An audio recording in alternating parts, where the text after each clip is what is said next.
Warning: this video contains an excessive amount of yapping. There will be quite a large amount of pausing, conversational topics, and worst of all, tangentially related conversational matters. If you are not a fan of yapping, you've come to the wrong place. Hello, travelers. This is a dark day. Unfortunately, before I started recording for Vampire Lestat, Season 3, Episode 5, New York, I didn't realize that I had been playing around with my OBS studio software settings earlier in the week, and I had the settings at the improper calibration. I had it set to record at too high of a input-output for like a ratio my computer and my encoding software couldn't handle. So after sitting down and recording for, I shit you not, 4 hours straight, I tried to stop the recording. Didn't work out, wouldn't complete it. I had to force quit some software, and alas, out of the 4 hours that I sat down and record, all the video was essentially lost. The one caveat is that about 2 hours, 40-ish minutes of my original audio was miraculously saved.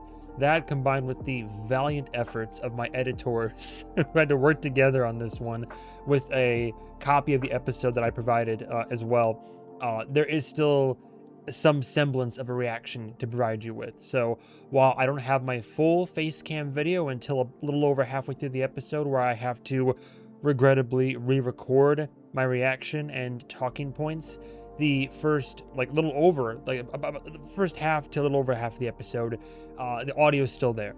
So my editors have put in the main clips and points of the episode, so you still have something to watch. And then, of course, if you're a fan of podcasts, you're going to hear me yapping for the entirety of it regardless. So I apologize deeply. I have since corrected the issue, and I vow to make sure, to the best of my ability, that episodes 6 and 7 will both not be affected by my own incompetence going forward. So I thought it was all destroyed. Luckily, not entirely destroyed, but the quality is still suffering, because out of these 7 episodes, now that's 2 episodes that have gotten messed up somehow. So cursed this season has been, but I still very much enjoy the episode. I still have plenty to say for any fans of my yapping out there. So bear with me. Again, I apologize. Hopefully this is still something worthwhile. And as always, please enjoy.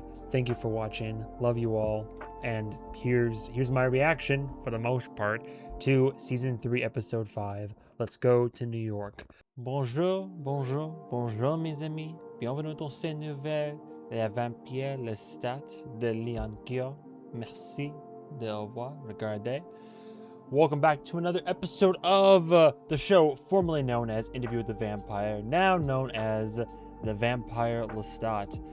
I only received, I think, one message directly about this, but if it gives anybody comfort, there were concerns I would see spoilers before going into this. Now, we haven't read comments yet. I've managed to avoid, I think, any semblance of spoilers. I know that in this show, unless I'm mistaken, we're only 2 seasons deep, about to be 3, but there's always the talk of the infamous episode 5, and I to be fair, every time there's been an episode of this show, everybody online's been like, oh, the new episode, you aren't ready, no one's ready, and I'm just over here like, all right, well, let's see. And then sure enough, it's usually quite the ride. But in any case, we're going to hop into what is by I think 1 minute, technically the longest episode of the season so far, with New York, concrete jungle where dreams are made. I see the Lestat in the background there. It's already a good sign. I suppose, so again, this is one of those circumstances where, granted, very grateful for the engagement, but there's over 100 there's over 100 comments on Patreon and over 200 on YouTube, so I certainly am not going to have enough time to get through all of it. I will try to allocate some time to it. I think what I'm going to do is I'm going to upload an episode between the penultimate episode and the season 3 finale, wherein I go through and I read all the comments. I think it is going to be the move for me. So and if you guys don't want that, let me know. But not only do I want to engage with the entire community outside of just the preamble and conversation here, but I mean, I feel like it's, I also just want to like see what everybody has to say. So Patreon comments first. Where'd it go? Did I lose it already? There we are. Also, apologies and warning ahead of time. I got off work today. I actually went home early because I wasn't feeling 100%. But in doing so, I got home and I was like, well, I don't feel great right now, but I am awake for the most part. What should I do? And I decided, you know what?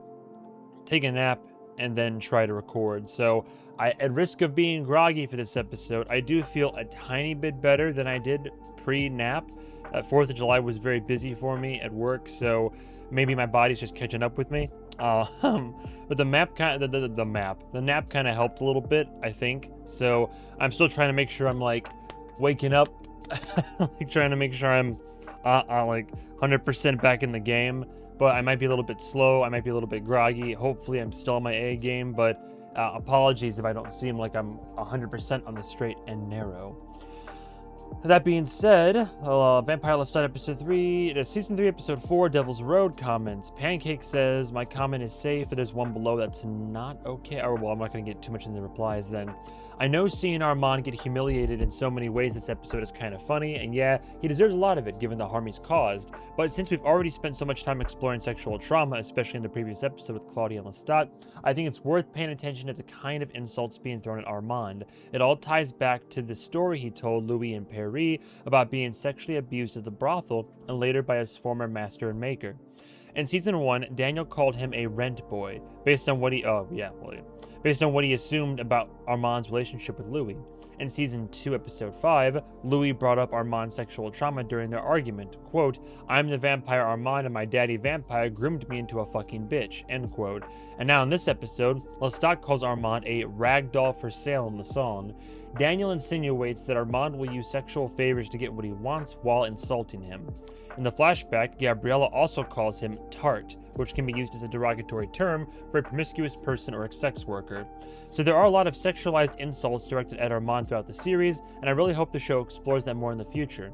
I'm especially interested in how Armand views sex, because like Lestat, it feels like he has a deeply unhealthy relationship with it, just in a different way. Yeah, it's difficult for me to fully get it. In the moment, I hope that I approached it well enough, because in the moment I when it comes to Armand, I love all these characters. I think they're all like well done characters. However, in terms of like who I'm anti the most regarding, it is Armand, just because of and this is funny because whenever I point out the flaws of one character, people will jump in I'm not saying that you're doing this, Pancake. People will jump in the comments and be the quickest to point out, oh, you don't like this character, but how could we forget about what this person did or what that person did? And I'm like, that might be true. We're not really talking about that right now. But with Armand, it's one of those things where it's like the same thing with Lestat, the same thing with Louis. All these characters, frankly, I can acknowledge their backstory. And when presented with, like with Lestat this whole season, right? I can acknowledge when elements of his backstory are presented and help to contextualize how and why he is the way that he is to this day. But again, doesn't excuse the behavior or the elements of his track record that are the more unsavory bits. It's the whole thing where it's like, whether it's Armand and Lestat, with Lestat, I'll talk all day and treat the relationship he has with Gabriella, for better or for worse. I'll treat it still seriously and discuss the actual, like, the dynamic of it, and recognize that she is not the best, like, not acting with the truest of intentions in those situations. And then I'll still condemn Lestat for behavior later on. Same thing with Armand. Like, I remember, especially in my second viewing, I kind of came around a little bit sympathetically speaking to Armand and his plight, from being Arun to Amadeo to Armand, and like, yeah, being hunted in the way that he was, to being borrowed, rented, as it were. And then as we get as he gets his own autonomy per se, a reluctant leader of sorts, but being like through his own trauma, it seems, kind of being more of a of a bottom in both the bedroom but also life, not really wanting to have the power, letting himself be willfully dethroned in multiple circumstances, or be cucked, whether that's, you know, against his volition or not, hard to say. All this to say, I'm borderline prattling, but with the takedown, you know, of course I'm gonna laugh at ooh-woo Japanime eyes, and of course I'm gonna laugh at the whole you got a lot of rules for a theater kid. The ragdoll bit, and then going more for the throat here and there, I did acknowledge in that takedown, and then less so when Daniel is having the conversation with him, because I'm still trying to piece together elements of that bowling alley conversation and other elements of the encounter on the street. But I know with the song, at least, I was like, I couldn't tell. You know, I made a comment saying I can't tell if Armand hates this right now or if he's turned on, and apparently even the actor like said as much, or they said as much in behind the scenes. So, but it's I mean, forgive me, I still am gonna get some I'm still gonna get my rocks off at Armand getting a little bit shamed just due to I'm having such a hard time looking past his actions in San Francisco, and not to say, and I'm not talking about anybody else's actions, I just mean his actions, and in San Francisco, his actions in Dubai, his actions in Paris, like his actions in relation to other people. And that's not to say anybody else didn't also do shitty things of equal or greater value, but yeah, my point. And then I don't want to risk looking at the spoilers, so I'll move on. Tony says, I haven't watched this till the end yet, but I find the moment between Lestat and the band so cute. I can't help but talk about it. Lestat, who killed the tenor for performing badly in season 1, if that is what really happened, now puts up with his band performing silly-ass songs to him. They're genuinely his family, his children. P.S. Okay, I finished it. Excellent video. Thank you. And Lestat's line, "Why don't you let me hate you?" calls to mind his relationship with Claudia, because with them, he did let her hate him, and I think that's one of the ways he broke the cycle. He let her have enough freedom and space, in a way, for her to develop such emotions, which is fucked up in its own right. And I do believe he was proud of Claudia when she killed him, because in a way, he was never brave enough to stand up to his own mother that way. Ah, the parallels.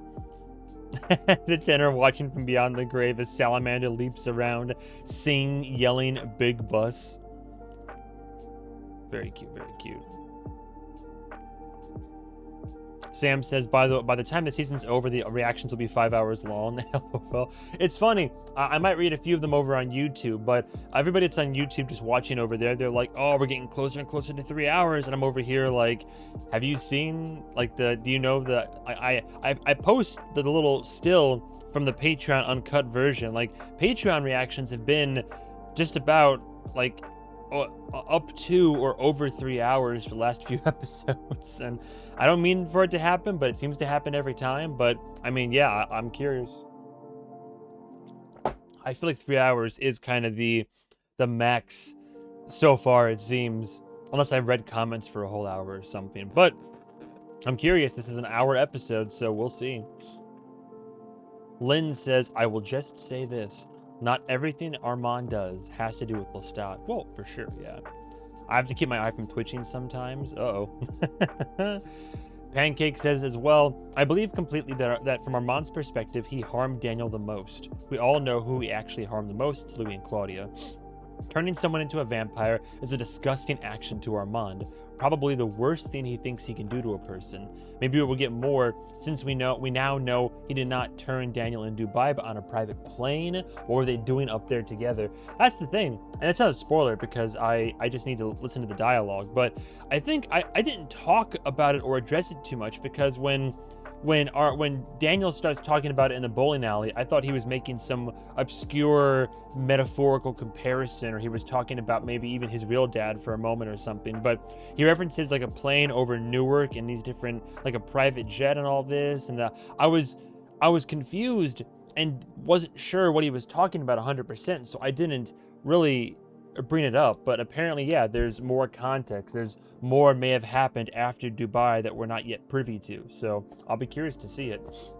Also, I saw someone point out the lyrics in Big Boss is about the great laws, and oh, I feel so stupid for not realizing this. Oh yeah, for sure. 1. Only the big boss gets to have fun. Law 1. Each coven must have a leader, and only the leader has the authority to turn a mortal into a vampire.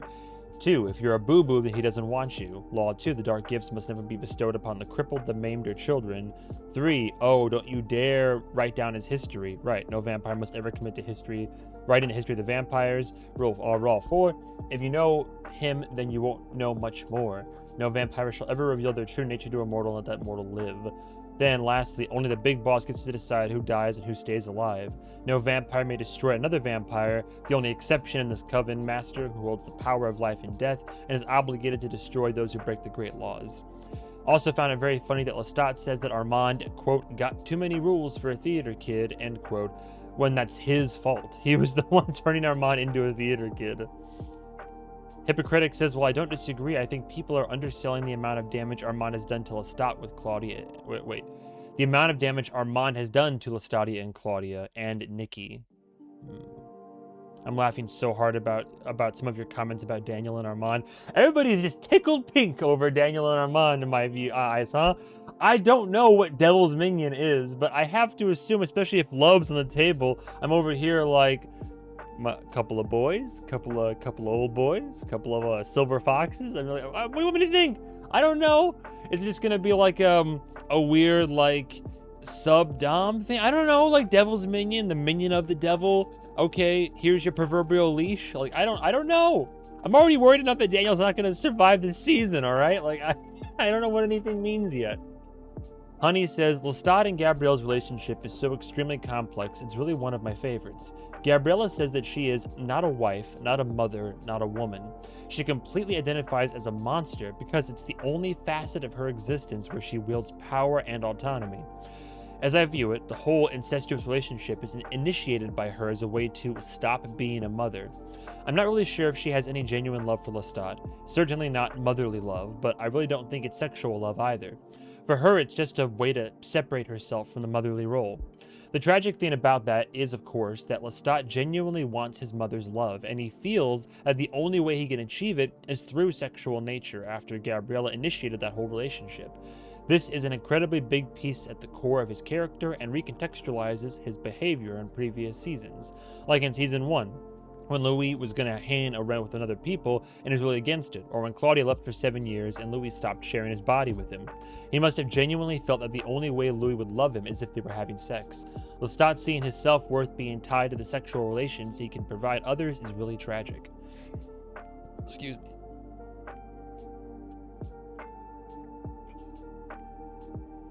He was even entertaining her desire of destroying and ruling over humanity just to keep her by his side. Meanwhile, I really doubt he ever cared about anything like that. No, exactly, yeah. The things we do for love.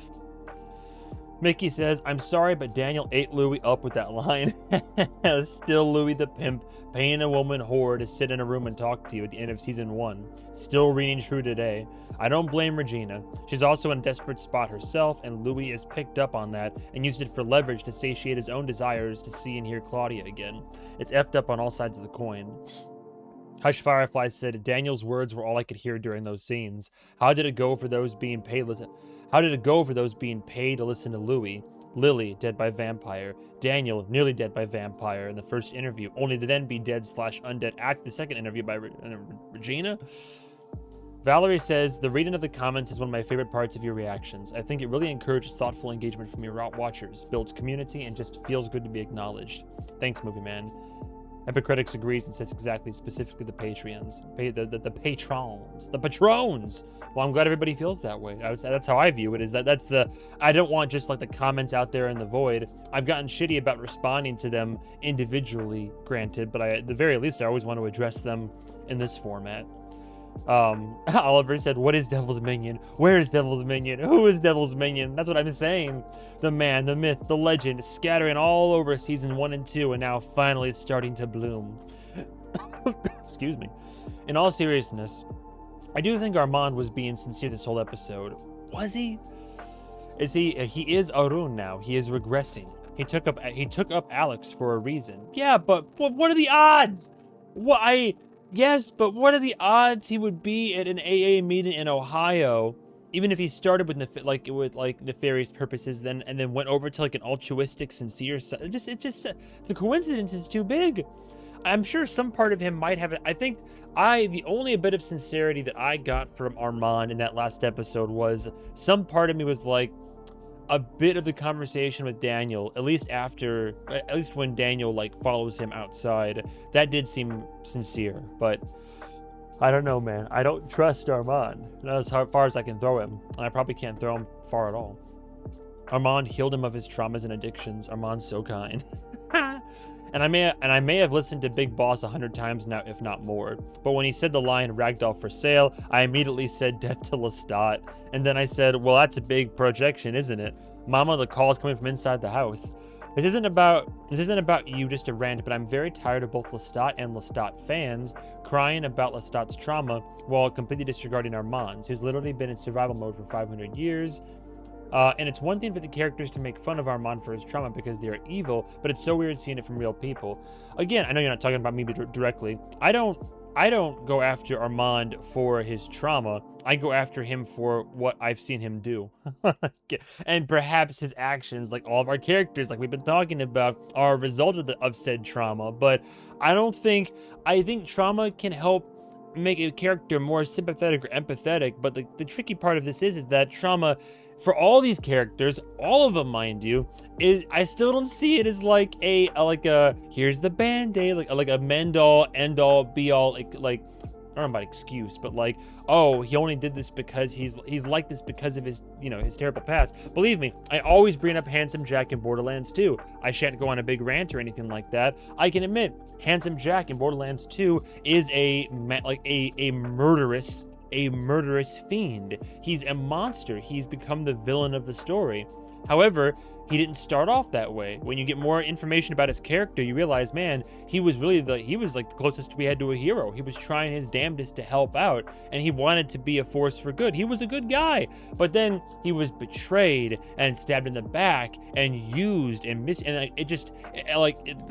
he then, all it takes is one bad day, or in this case, several betrayals, and then just abuse of his character, and then he ended up being unfortunately turned into a villainous character. Now, I don't give him a pass for his current actions, but I lament the loss of the man that was formerly John and the man who ended up becoming Handsome Jack instead. But I digress. It's like I feel bad for the trauma that he suffered, but I'm not gonna, I feel bad for what he went through, but I'm like, yeah, but he's still low-key an asshole. Like, low-key, high-key an asshole. He doesn't try to hide it either. Armand doesn't think he did a bad thing by killing Claudia, which is wild, by the way. He thought death is a gift, like I imagine he does with all of his victims, but her especially. Is that really his headspace? I have two theories on this. Either Armand saw himself in her and Louis as Marius and just knew Claudia would not bear to live like this, which he did warn against, but he didn't want someone else to feel, he didn't want someone else to feel as much pain as he does on a regular, but he misjudged Claudia because she loved being a vampire. My second one is that he did see Claudia as competition and wanted to get rid of her, and he was the Coven leader. He had his duties, and so he did it. Well, also the Coven kind of was putting him in a spot, because they were, the whole time they were like, dude, you love this guy, and you're letting him break all the laws, and they're flaunting this in our faces right now. And so Santiago steps up and puts him in a spot where his authority's challenged, and he's like, all right, well, I guess we're gonna go through with this too. I feel like that still happened, did it not? Like, maybe not to the degree that Louis recalled, but I'm so glad that we get to see this weirder Louis, because he was like that always. That episode was so good, by the way. I was high on it. The next morning I had to rewatch it to see if I made it up or not. And then we have a little bit of discord in the comments. Hypocritic says, oh my, an Armand apologist. Oh my, I might have been in a sensitive mood. Armand, yeah, Oliver. Armand means so much to me, but I have to say, I don't think he ever did anything. He never did anything evil. What do you? Wait. Let me reread that. But I have to say, I don't think he never did anything evil. Okay, I thought I misread that. He did. I was just saying he doesn't even think he did wrong, I guess. Now I understood, and I agree with a good portion of it, just breaking balls. I have a feeling he's up to no good, but I still wanted to give him a hug. Louis and Lestat too. I mean, all of these characters are kind of broken to an extent, right? I feel worse for, like, the idea of young Armand. I feel the most passionately about, like, his childhood and what he went through up until his turning. But like, and in the San Francisco flashback, I do feel bad in terms of like the struggle he must be going. Like I want to feel bad for that situation where it's like Lestat. You only talk about this motherfucking, like, what about me? I'm here for you right now. Like, I get his frustrations, but that being said, when I think about Paris, and then I think about San Francisco, and then I think about Dubai, every place he's been in, Armand does some fuck shit. And like, out of all of them do some stuff, I get it, but come on, what Armand does is it's pretty fucked up, like, across the board. Also adding to this, because I remembered a couple things Armand did tell Louis on the bench. I should leave. Louis said, no, I'm going to stay here with you. I see. Well, anyway, I'm not trying to argue with anybody. I'm not trying to, like, everybody's entitled to their opinion. And I agree that we shouldn't be so quick to just like, ha, Armand, like, perhaps not. But for me, it's like, to see him publicly ridiculed like that when he's on this apology tour of sorts that I don't buy wholeheartedly. For like, I've been, you know, when you're tricked by something, like, everybody's giving me trauma now. With Armand, I have a hard time trusting him because of all of his actions up until this point, perpetuating narratives and messing in people's heads, trying to get some guy to, like, accept, like, a guy that I like to accept death, the trial in Paris, like, all of this. And then Louis, I have trouble fully believing him now because of the entirety of seasons 1 and 2, with the Odyssey of Recollection and the unreliable narrator tropes. Like, I have a hard time trusting him. Lestat, I also have a hard time trusting because because he has a habit of, like, painting different pictures of what actually happened, and also, like, lying by omission and withholding certain key information and being incredibly biased in his recollections because he views things in a very specific way. Even Daniel, like, you know, all these people aren't perfect. I have a hard time fully trusting any of them, but for the sake of what the show is presenting me, I have to grab hold of something as I start these conversations, and it's like, sometimes he's like the only choices that I have. So, this moment I've been waiting for, says Lynn. Shayna, the behind the scenes for this episode, I've seen it now, but thank you for the link. Shayna also says, unrelated to the rest of this comment, but wanted to point out that the necklace Gabriella left behind when she abandoned Lestat in the flashback was a necklace Lestat gave to Claudia on her 17th birthday. It was subtle, but we saw that Gabriella took it from Lestat's father after she killed him. Anyway, forgive me if I'm reiterating something or just misinterpreted what you said, but my personal read on the flashback scene where Lestat comes into Gabriella's room after hearing her through the wall was that it legitimately upset him and not in an entirely jealous way. He tries to confront her about her crossing of their familial boundaries. When you tended to my wounds, we were mother and son, and she completely brushes him off and then realizes he's not taking "and" for an answer, and pivots to telling him she loves him, which we know are words Lestat would do just about anything to hear.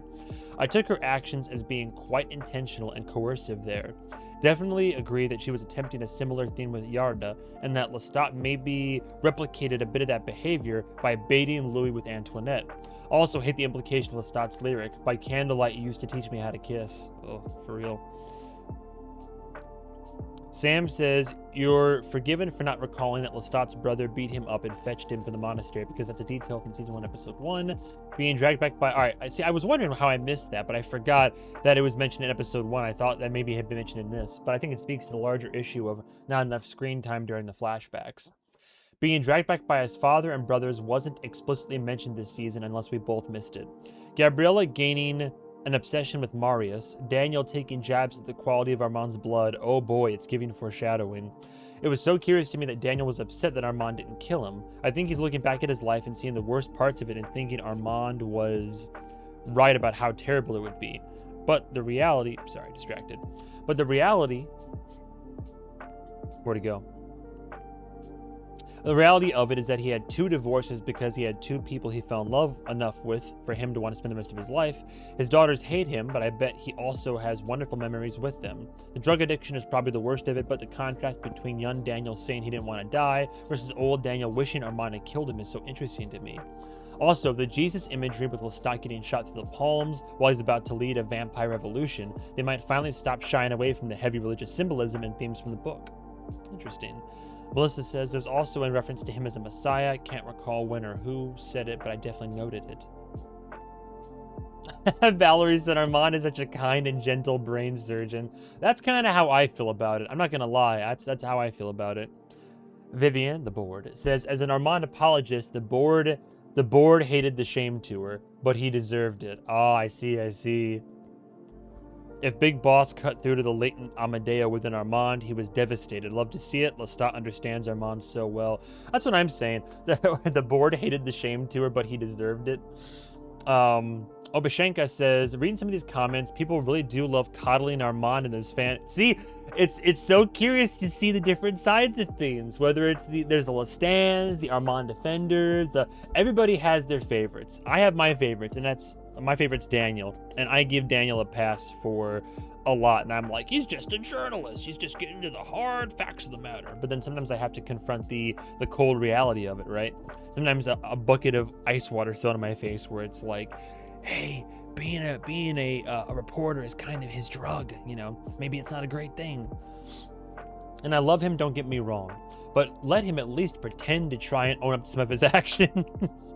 And if I were Lestat, I would be a lot meaner, especially if we still get to revisit some of their past together, because the books get into a lot of messed up things that the show only ever hinted at or never mentioned at all, or maybe erased entirely. But anyway, let these characters be mean to each other, especially Lestat and Armand with their push and pull dynamic. They don't need to always be kind and understanding, it's just not who they are.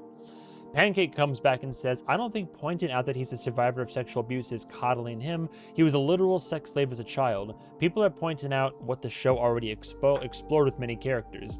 Nobody is saying he does not deserve to be insulted based on the harms he did. I'm talking about this comment section only, so please don't bring a bigger fandom into this. People just don't want it to be glossed over since it's an important fact of his character.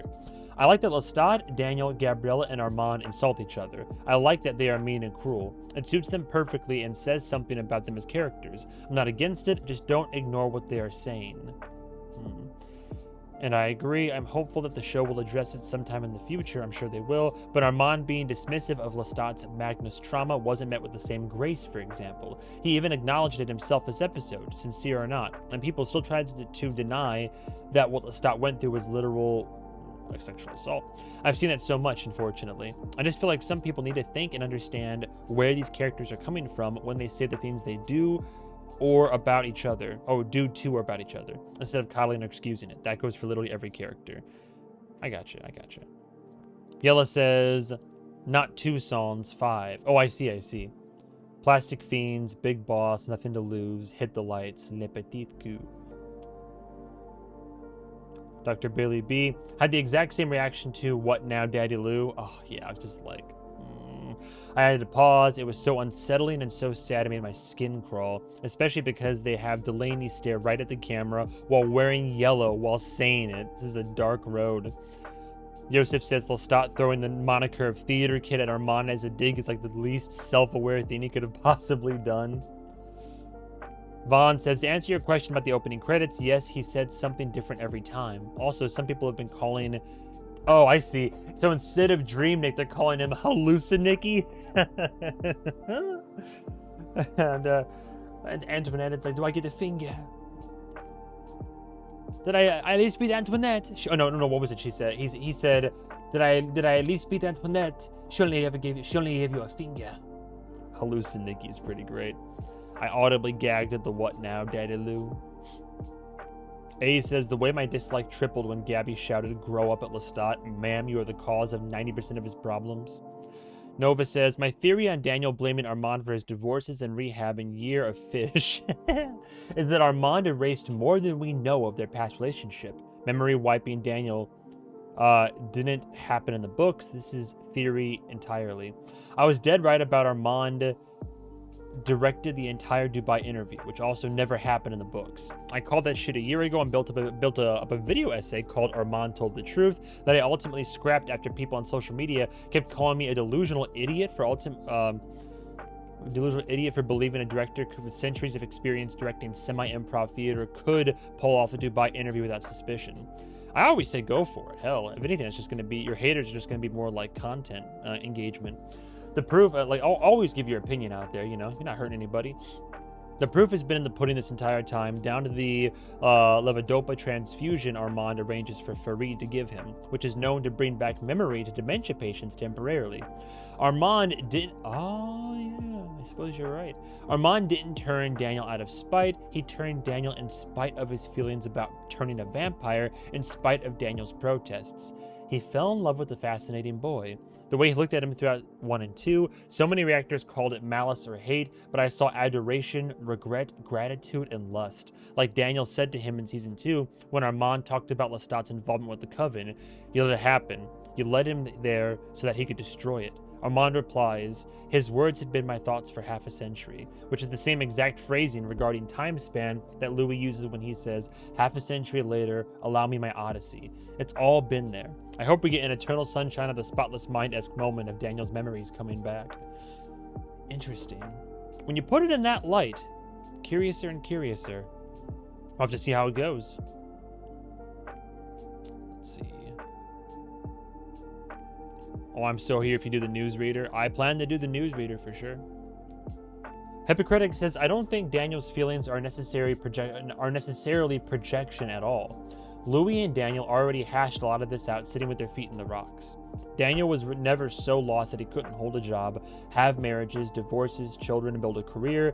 His mind was screwed with that he was, he was mind-fucked that he was a bright young reporter with a unique POV, and he prioritized that above everything else. To me, his anger toward Armand feels legitimate. Is all of it Armand's fault? I don't know, but it feels valid, not projected.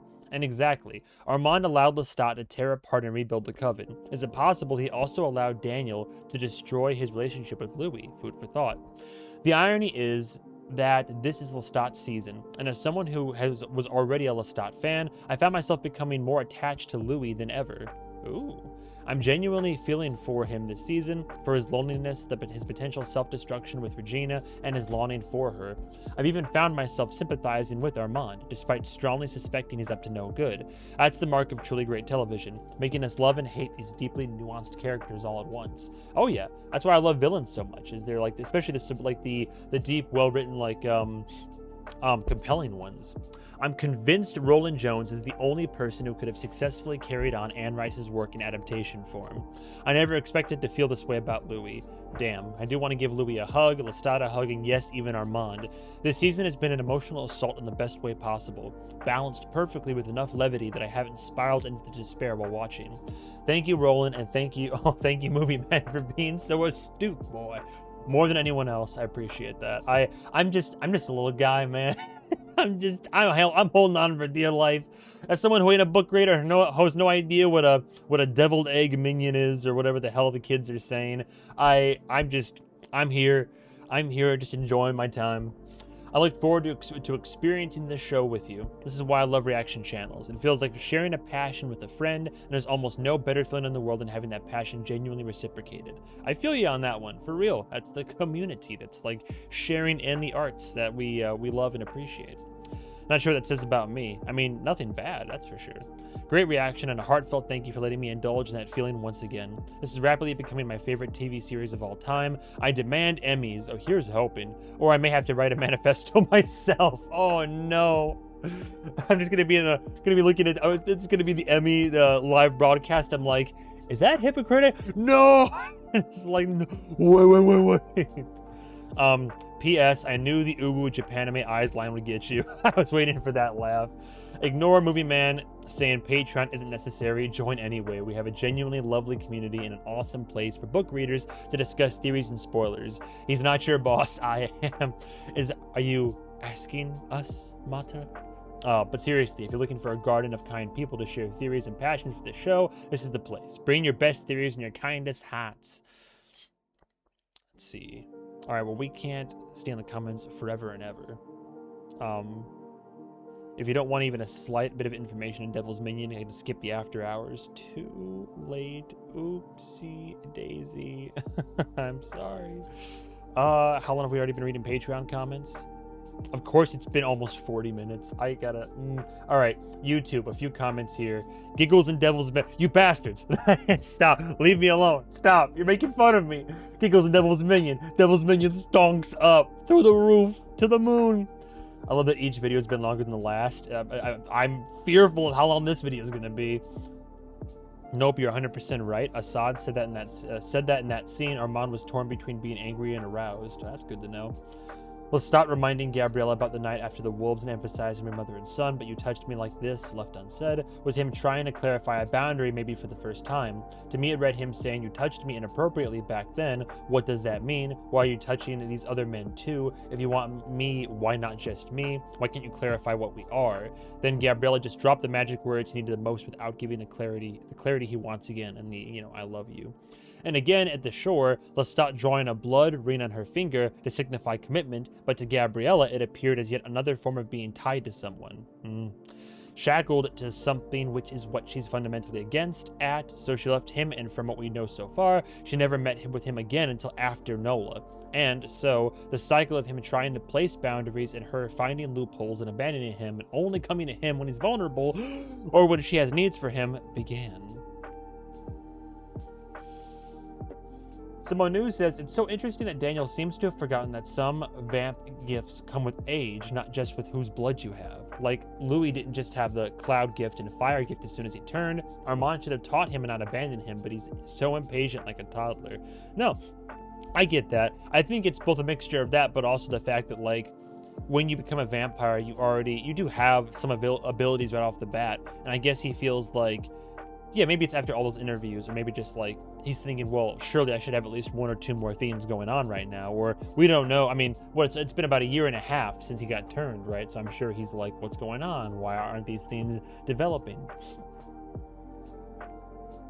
Yeah, another comment from so Batty agrees with that one I read on Patreon about how Gabriella and Claudia took to vampirism because essentially it's the first time they'd experienced autonomy, for sure.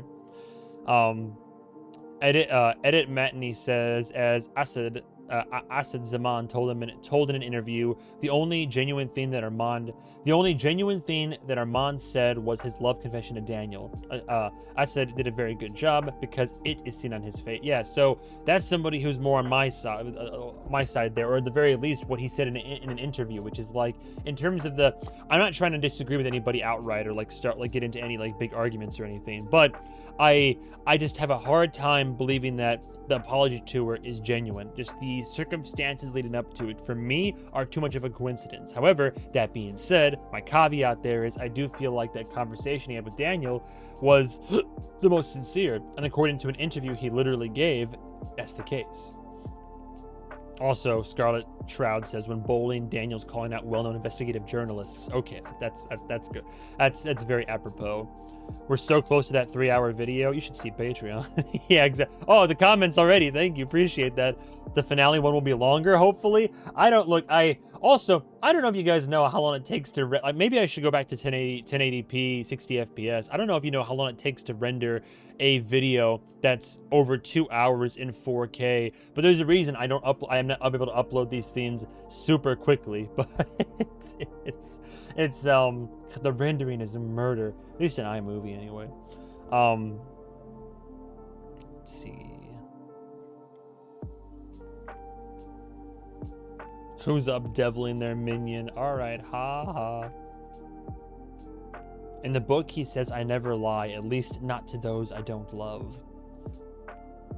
I think very few things happen around Armand as a coincidence. That's what I'm saying. A vampire dies every time someone says or thinks Armand was talking about Lestat. LOL. Me seeing the runtime of your videos is literally just that Sickos at the Window comic panel. Sickos at the Window comic panel. Do I know this one? I do know this one. Yes. Nice. So we all seem to be mostly in agreement. Mostly. Alright, well, do not spoil the Devil's Minion form for me, please. Devil's Road to Term for the book. Maybe Sal and I could have a good time. Get in line, buddy. Alright, whoa. Take it easy, sweetheart. Alright, yeah. I'm just saying, I want more from the fucking band. Man, I do have some complaints about this season. I've already talked, before we get too deep into it, I'll save my full-on condemnations of the season for the end of it. But there are some comments that have been talking about complaints about the season and the show. And there are some things I do agree with a little bit. I think that there's some major information that's communicated in very quick little, seemingly borderline throwaway lines. Like, you have to really pay attention to it, which is not... I mean, yeah, it's written into the show and it's there, so pay attention, you'll find it. But it's even hard for me to pick up. And I mean, I like to think that I pick up a lot, but I wanted more of young Lestat. I wanted more of Nikki. I'm terrified that the sequences we got in episode 3 in episode 3 are all that we're getting of Magnus, by the way. That better not be all we get of Magnus after such a character. Like, there has to be more there. Like, I'm concerned across the board that, and the band, like, the whole thing is he's on tour with the band, and yet we have had some scenes with the band, but like, I was expecting more from TC. Even, you know, if Salamander wants to give some like throwaway funny lines here and there, sure, but like, I feel like TC, Alex has probably got the most scenes so far, but even what's his name? I almost said Frank Freezy. I almost said, no, it's the front man, Larry. I don't know. I just want more. Perhaps I'm just being selfish. Anyway, it's about that time, isn't it? We're going to hop into Vampire Lestat the next episode. As always, look, thank you guys and gals so much for watching and for participating and engaging. If I haven't gotten to your comments or discussion or like threads of conversation, believe you me, I do think it is for the best if I'm going to do a large video, maybe even a stream, but a large video between the penultimate episode and the season 3 finale, where I'll like really go in depth and just do exclusively comments, because to be honest, well, the comments are good for engagement, but if I went through and read all the comments, it's getting to that point where that would become like a 2 to 3 hour episode in itself. So I will read those, but thank you for watching. If you are on Patreon, thank you so much for the additional layer of love and support. It means the absolute world to me, as always. If you haven't joined but have been thinking about joining, now's always a good time. You will get early access to these episodes, usually about a day or two, typically, before they go to YouTube, but it'll be the full, uncut, uncensored reaction with full HD video accompaniment. Plus, you'll get access, of course, to my entire content backlog and library, which includes the first 2 seasons of Interview with the Vampire, all of their series that I've watched and done reactions for, plus Patreon exclusive shows, couples commentary, and on the higher tier, access to my live movie watch parties, which become movie commentary VODs afterwards. But of course, if you are just on YouTube, it's still more than enough. All I ask is you like the video, comment down below for the almighty algorithm and engagement gods, and subscribe for more. We're still shooting up there, by the way. We just hit 10.6k subs, so we're over halfway to 11,000 already, which is crazy because we just hit 10. So thank you for love and support. Also, side note, by the way, you know, at the risk of more egregious self-promotion, I know there are some series that perform substantially better than others, but if you, it's worth saying, if you legitimately want to help me and help my channel and all that, in a perfect world, I'd have the same amount of views across like every video that I do. I get the gaming ones aren't everybody's cup of tea. I just put the gaming on there because I also love gaming. I get those are going to be, you know, sub 100 every time. It's just the fun. It's just for the fun of it. But like, if you really want to help me, all the reaction content that I make, if you want to watch the rest of it, I mean, if it shows you don't want to watch, I understand 100%. But while I do love and appreciate whenever I do something that's like is like very popular, or a show that's in the current pop culture conversation, or an ongoing series, those always do the best, it seems. But in a perfect world, if the views were as high as the sub count consistently, that'd be awesome, and that would definitely help in terms of longevity and growth for the channel, but only if you would like to help out even further. Anyway, last little reminder, the giveaway is still going on. Like I said, There's a post on my Instagram page at MovieMan101Pro. I have had an influx of followers over there recently, so thank you so much for the support over there.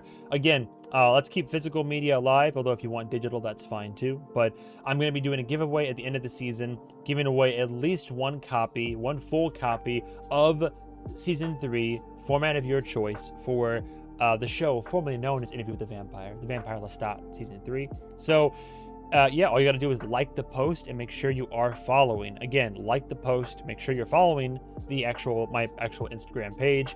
And at the end of the season, I'll be giving away at least one copy. Although I'm kind of teetering on the idea of doing like two. Like, there's so many people. I've already had over 70 people sign up for the giveaway, which is a record in terms of an interactive giveaway experience. So because of the large amount of support and love that I've gotten in regard to this series, I really want to give back even more so. So if I can, I'm pretty sure that I can, I'd very much love to give like 2, maybe even 3, or maybe even more, I don't know how much they'll be, but 2 or 3, maybe even more copies of the show. So if I can do it, I would love to just follow the thing, and then increase your odds and chances. I'll probably give away multiple copies of this season of the show. So keep that in mind. Without further ado, finally here, Vampire Lestat, Season 3, Episode 5, or New York. Oh, that was terrible. Holy New York, baby. Previously on the Vampire Lestat. Oh, no. Not Regina. Previously on the Vampire Lestat. Was she the last one to speak in the episode, though? I thought it was, because there was the Where To, Daddy Lou. Did the episode really end on Where To, Daddy Lou? I didn't think it did. I thought it was like, he has a persuasive way about him or something like that. Maybe I'm wrong. I'll have the recap play out on Patreon. You can have a different life. What now, Daddy Lou? What about Greece? Hot springs, those who must be kept. What was that? I was just thinking, like, randomly in my, like, I was at work, and in my head, the thought went through my head of, like, those who must be kept, and I was like, what? I wonder what he was referencing. I wonder when that's going to come up again. Those who must be kept. Is that like a Magnus thing? But curious. Sorry, what the f is Akasha? Is there an evil? Oh, I thought Akasha wasn't going to show up until the finale. Oh, is Akasha going to come out in New York? Oh, speaking of this, if this episode's in New York, do you think they actually use footage from the... No, they can't. Surely they couldn't. I was going to say, would they have actually used footage from the New York show in this? Because that would be so fitting. Marius de Romanus. And your maker, Marius. My maker is dead. I've told you. Oh, what lore are we getting? Failures. The Failures. Album 41, Side B. All right. Big Bad Wolf, eh? Right off with the song. Indecipherable Latin etched around the rim. And as I was an orphan vampire, Were those possible names for songs? of my maker carved into its lid. Black Licorice. Oh, what songs we're gonna have on the album? Black Licorice. What do you call? Oh, I thought that said When I Call XCX, and I was like, oh, featuring Charlie. I spent half of 2 decades in the silken embrace of a chestnut casket purchased for my French Quarter townhome. Why would you say half of 2 decades? Why wouldn't you just say a decade? Is that just the way that he makes everything sound like bigger than it actually is? That's such an odd way of phrasing it. I spent half of 2 decades. Wouldn't you just say, I spent a decade? Like, Again, maybe it's just me. I spent half of 2 decades in the silken embrace. Or is he talking about 2 decades in a casket, and 1 decade was in this, and the other decade was in that? I have slumbered in a variety of sarcophagus, pitchfork with trash, and for which the world shouts in feeble attempts to explain away clearly attributable devastation.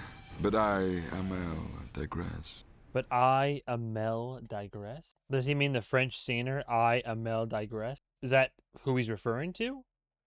Because otherwise, there's Amel in terms of Vampire Chronicles. Oh, you know what? Perhaps it's better if I don't look up who... I clicked away as soon as I was like, you know what? I had immediate second thoughts about that. If that's a spoiler, let's not get into it. Either he's making reference to the French singer, which makes sense because he makes a lot of references to artists and musicians, etc., etc. Or, I mean, there's a literal whole wiki for Vampire Chronicles. I do not yet know who Amel is, I don't think. The deranged Wegmans produce manager, Bo Ridley, provided me the Frenchest of exits, and it made the faking of my death all the easier. Oh, so everybody thinks he's dead. Are you? Oh shit! Because he can't be seen as somebody who'd be a vampire. He like got shot and he's dead. So his name is Bo Ridley. Oh, I digress. Again. Deranged Wegmans oh, I see. He worked at a Wegmans. The deranged Wegmans produce manager. I see. So the shooter at the concert, his name is Bo Ridley. Worth writing down. Produce manager, Bo Ridley, provided me the So he also went off and committed a mass like that very night. So he attempted murder on. Wait, but I thought he got carried away. Provided me the Frenchest of exits. So he literally shot like took several shots at Lestat.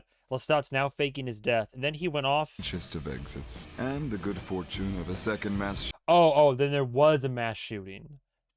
shooting with a higher body count occurring that same Oh, night. that's unfortunately prescient for America in general. In case anybody outside of the country is not already aware, is that yeah, we have mass shootings on the regular, which is a damn shame. But you know, America. So I see. So he's saying that Bo Ridley, like that, it would have made larger headlines and news. This Bo Ridley guy in his manifesto and the shooting of this like singer songwriter growing in popularity, but because there was also crazy enough a mass shooting that very night, it kind of got drowned out in the news cycle, and it made faking his death easier. So Lestat, unless he comes out as the vampire messiah, and people are going to start asking questions. Made the faking of my death all the easier. Take 46. Is his hair? An amnesia fund was created. Thank God he's back. All right, I was gonna say, okay, I'm glad he's back. I'm sorry to keep stopping. Like, what? No, I mean, you guys want me to. That was another concern of mine, is that Sam showed up for like 5 seconds, maybe 10 seconds total in episode 1, and then he was gone. I'm glad to see his face again right there, because I had the thought this season in terms of complaints. I was like, how are you gonna tease Sam and then like have him just like show back up and be like, oh, Talamasca dragged me back into that, and like that was it. Like that was it. Like he comes and like helps and like take down, like fight off the Fang gang and Dracula's daughter, and that was it. And I was thinking in my head, I'm like, how are you gonna like? So not even Sam. I'm like, it's kind of what they did with like Bert and Daniel in episode 1 of Talamasca. But I'm glad to see he's actually back and he's in the booth with them now. As a guy who's also a playwright, a writer, by the way, it's cool to see, presumably, to see Lestat enlist the help of another artist in creating this album. Take 46. An amnesia fund was created, and annual payments in perpetuity, and 24 other collaborators, including Christine Clare, who bought a retirement villa and wallpapered her basement So she's... Oh, you think you're cool with that, huh? So you think... So she's just out of the picture now. So a lot of them are out of the picture? A retirement fund for all of them. Is that what that means? Oh, no, I said an amnesia fund. Is that what I think it is? Amnesia fund insofar as forget what you've seen, forget what you've heard. Here's some hush money. Go live like bountiful lives on your own. But Christine, though, I mean, she took a bullet, but she was a ride or die. She was a lover. We can't just get rid of Christine.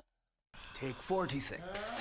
An amnesia fund was created, and annual payments in perpetuity were issued to yet... By the way, annual payments in perpetuity is wild, but I suppose necessary in terms of burying this. So, worth noting, amnesia fund. People that may not be in the story any longer. We have Yarada. We have a coroner. So all these people have been cut from all of this. Daniel, Farid. Daniel has more money than he knows what to do with. Farid, And yet still not happy. Interesting. 24 other collaborators, including Christine Clare, who bought a retirement... 24. A lot of people. About to say, I guess you do have a lot of money to work with, right? Man, sad to see Christine go. Even Dr. Farid, I'm not here. Again. Take 61. Oh, crap. I would leave Lives in this their coffin... mind. Like the coffin of my recording studio. I would butcher the band for bloom and marbling, fleece the muses of their animus, and stop at nothing until an album worthy of the long, lurid life of Lestat I would butcher the band. This band for bloom and... And for bloom and marbling. Also, I love how in this shot of the whole studio, all of his demons are here now. We have, I'm glad we saw, look, I wanted more young Lestat. This is all I get.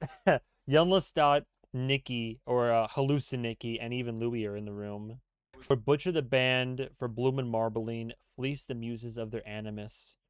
Dude, the way he speaks, for Bloom and wait, hang on. Bloom and Marbling? Are these just all terms that I'm woefully ignorant of? Bloom and marbling are two highly popular intertwined techniques used across multiple art forms. I would murder the band for bloom and marbling, fleece the muses of the... Okay, I see what he's talking about then. So, for bloom and marbling, fleece the muses of their animus. Their animus, and stop at nothing until an album worthy of the long, lurid life of Lestat. When that was achieved, I would perform it once live in that now infamous concert. So the implication is supposed to be that the show that everybody saw in New York, because like in real life, in actual reality, it was a one night only, one show type of deal. I wonder what all the songs they played that night. I've been trying to avoid potential spoilers, so I haven't watched coverage of the actual show, but one show live. Also, the version of Louis he's picturing, that's the version from Nolans, is it not? New Orleans? Interesting choice. But like Elvis or Andy Kaufman, rumors swirled of my survival, so Sofia Gabriela de Leon Cordovecchia took over for Christine and whittled down my entourage. Here, I like Sam with that hair, by the way. Handsome boy. You're gonna let her take... That's how you know it's gotten bad. You're gonna let this bitch take over for Christine? Miss me with that shit.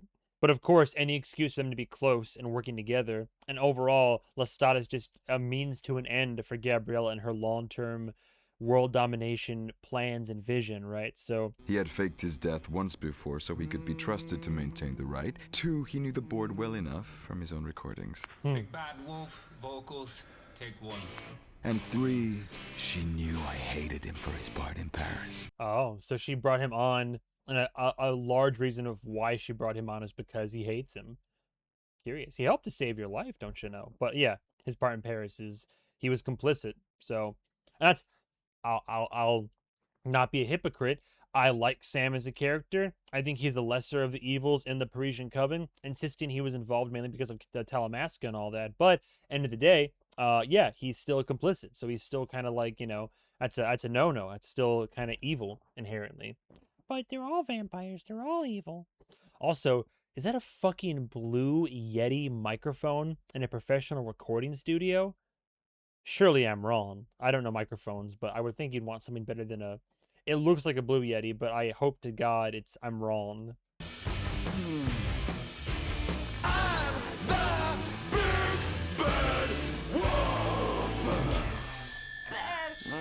And his demons, his ghosts are they're just chilling in the just in the same room right now. Curious. Fabulous. Moving on. So, straighten your tie. Inflate your lips, be it facial or labial. We are going to trace my self-taught musicianship. Inflate your labial lips. Curious how the one song he got like 60 plus takes for, and then take one of the other track and they got it on the first try. We are going to trace my self-taught musicianship back to its weird and haunting origin. Flashback, flashback. I wanted some more flashbacks. That's right. I'm finally going to talk about the Queen. Oh, as he addresses the audience directly. That's right, everybody. I'm going to talk about the Queen now. So Akasha is going to make her... Well, Rollins said that this is like one of they're like the best character intros they've had so far for a character. So the bar has been set high, don't you know? A drum sounds like a drum. That's because it's a drum. It needs to sound like more, though, right? You need to elevate this. The drums can't sound like a drum. I get what he's trying to say. We want it to sound like then. I mean, it's very dramatic, but I get what he's trying to say. Is you all need your performances. They need to transcend the medium. They need to transcend these the instruments of your craft. It can't just sound baseline. It needs to be, you know, heavenly. It needs to be, what was the word again? Elegaic. It needs to be elegaic. Like life emerging. Like, yeah, cool. Like life and death. Death, then life. My grave being A mewing babe extracted from a mother's womb. one of the British cavalry. I don't play metaphorical drums. Try. I can do faster or harder or shuffle, fill, blam, but you know. It's because she's not a vampire. It's because her deepest wound is a man walking away mid-ceremony. Oh, damn. Wow, cool. Thank you. Yoko Miran. Yeah, she's quick. She's quick. Damn. TC left at the altar, essentially. Little side note there, but that would definitely be a source of trauma. Brother Gabriella Yoko Miran.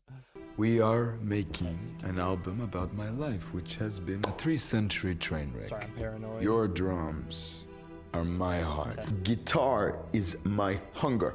This is the tricky part. We're back to me.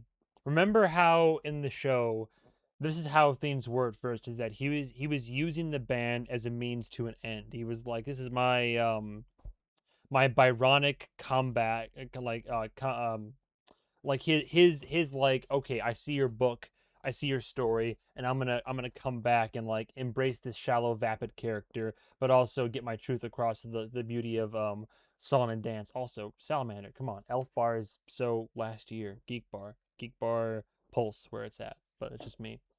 No, but he made it so much about him, and then we had the moment where he realized that like he vibed with the band so hard, and they all like came together, and he realized, oh, maybe I've been holding them back because of like my own insecurities, my own perfectionism, and his own like biases and all that. And once he let go of that, and then in the moment like just completely just got into it with them, and like they found a groove, they found something, they were creating something he even admitted was like transcendent, it was special. But now, after the recent trauma, the attempted murder, and now Gabriella really like getting her claws, her meat hooks into him and all this, and Alex is gone, and now a lot of the entourage, like, a lot of their like group is gone, and now he's back in that mindset of like, this is about me. It's an album about my life, my experience. We need perfection, and you aren't providing that. We're going right back into the same pitfalls we were falling into earlier in the season. Like he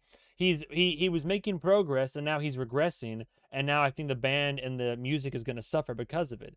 He's trying to get them to make something that he wants for him, that will get his story and his experience across, and I'm sure it'll still be good to an extent, but he had a whole moment like some cities ago, and now it's kind of lost on him. It's my guitar. Yes, please interrupt my flow, Larry. Your guitar is my frailty.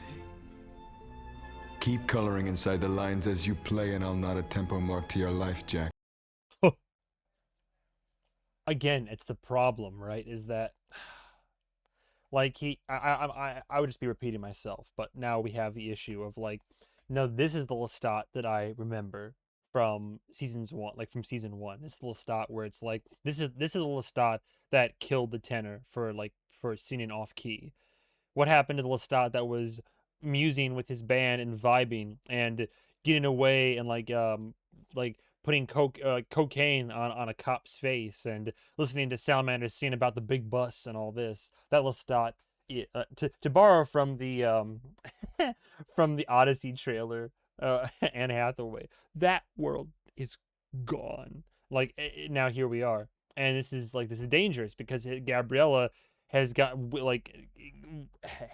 whittled her way back inside his head and his heart, and now it's affecting. And this is the Lestat that I would hear Louis wax on and on about for a while. So concerned, to say the least. Blair, come on, you didn't mean. We are here to pull the plug. Have some reverence. Kill me savagely. Sam, let's jump to something else. TC's not ready. I'm fine. Can I hear when I call out your name? Vocal. Yep. What is it that Lestat would say is that he found himself held in a place where a lot of people that matched his aesthetics, the blonde hair, the blue eyes, and all this. He's trying to find the one, finally settling on Lestat. So I feel like we're gonna go back. This has the makings of that Parisian catacomb where he was being held, is my guess. But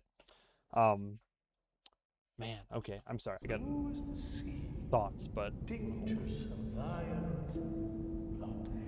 I just think that he's kind of regressing into in a state of mind that's antithetical for the actual music and art they want to make, and now he's trying to force perfection from this band because, again, he's doing this for the wrong reasons now. It's fucking Gabriella. It's this bitch, I swear.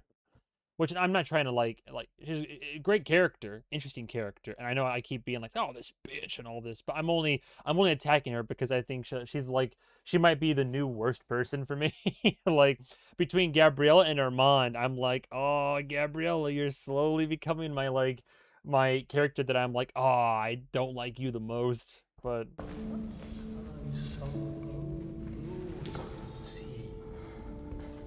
Fished him from the wilds. Oh, it was Lestat that was being yanked out of the grave. Fished him from, as in you turned him and dug him back up? Or, because that couldn't have been when he was taking his dirt nap, right? Wait, no, actually, wait. That could have been, because he talks about in the trial, and the story is that he was so depressed after what happened to Nikki that he buried himself. Oh, so maybe he's already a vampire at this point, because he said he buried himself in the earth for 100 years. But then he said he was awoken he was awoken after he buried himself again, after Louis and New Orleans. So this is the first time that he buried himself after Nikki. But I think he's a vampire at this point, is he not? Where am I? Thank you for pulling me from the earth. Thank you for saving me from starvation. Thank you for the warm blood shared, yes. Marius? Not Magnus. Someone new. Marius? Yes, you're welcome. She told me where you were, and there you were, and there I was. I brought you back, and... Who are you? I am Marius de Romanos. There we go. All right, so now we flash back. Marius de Romanos. Curious. And this is Armando's. Armand's make. I am the keeper. Oh, was the keeper. Now you are the keeper. Marius? Oh, an echo. Armand said that you were destroyed. He was wrong. Oh. Rotten boy. Refers to Armand as a rotten boy. They are the mother and father to all of us. They are the mother and father to all of us. Is that Akasha? And they must be kept. Those who must be kept.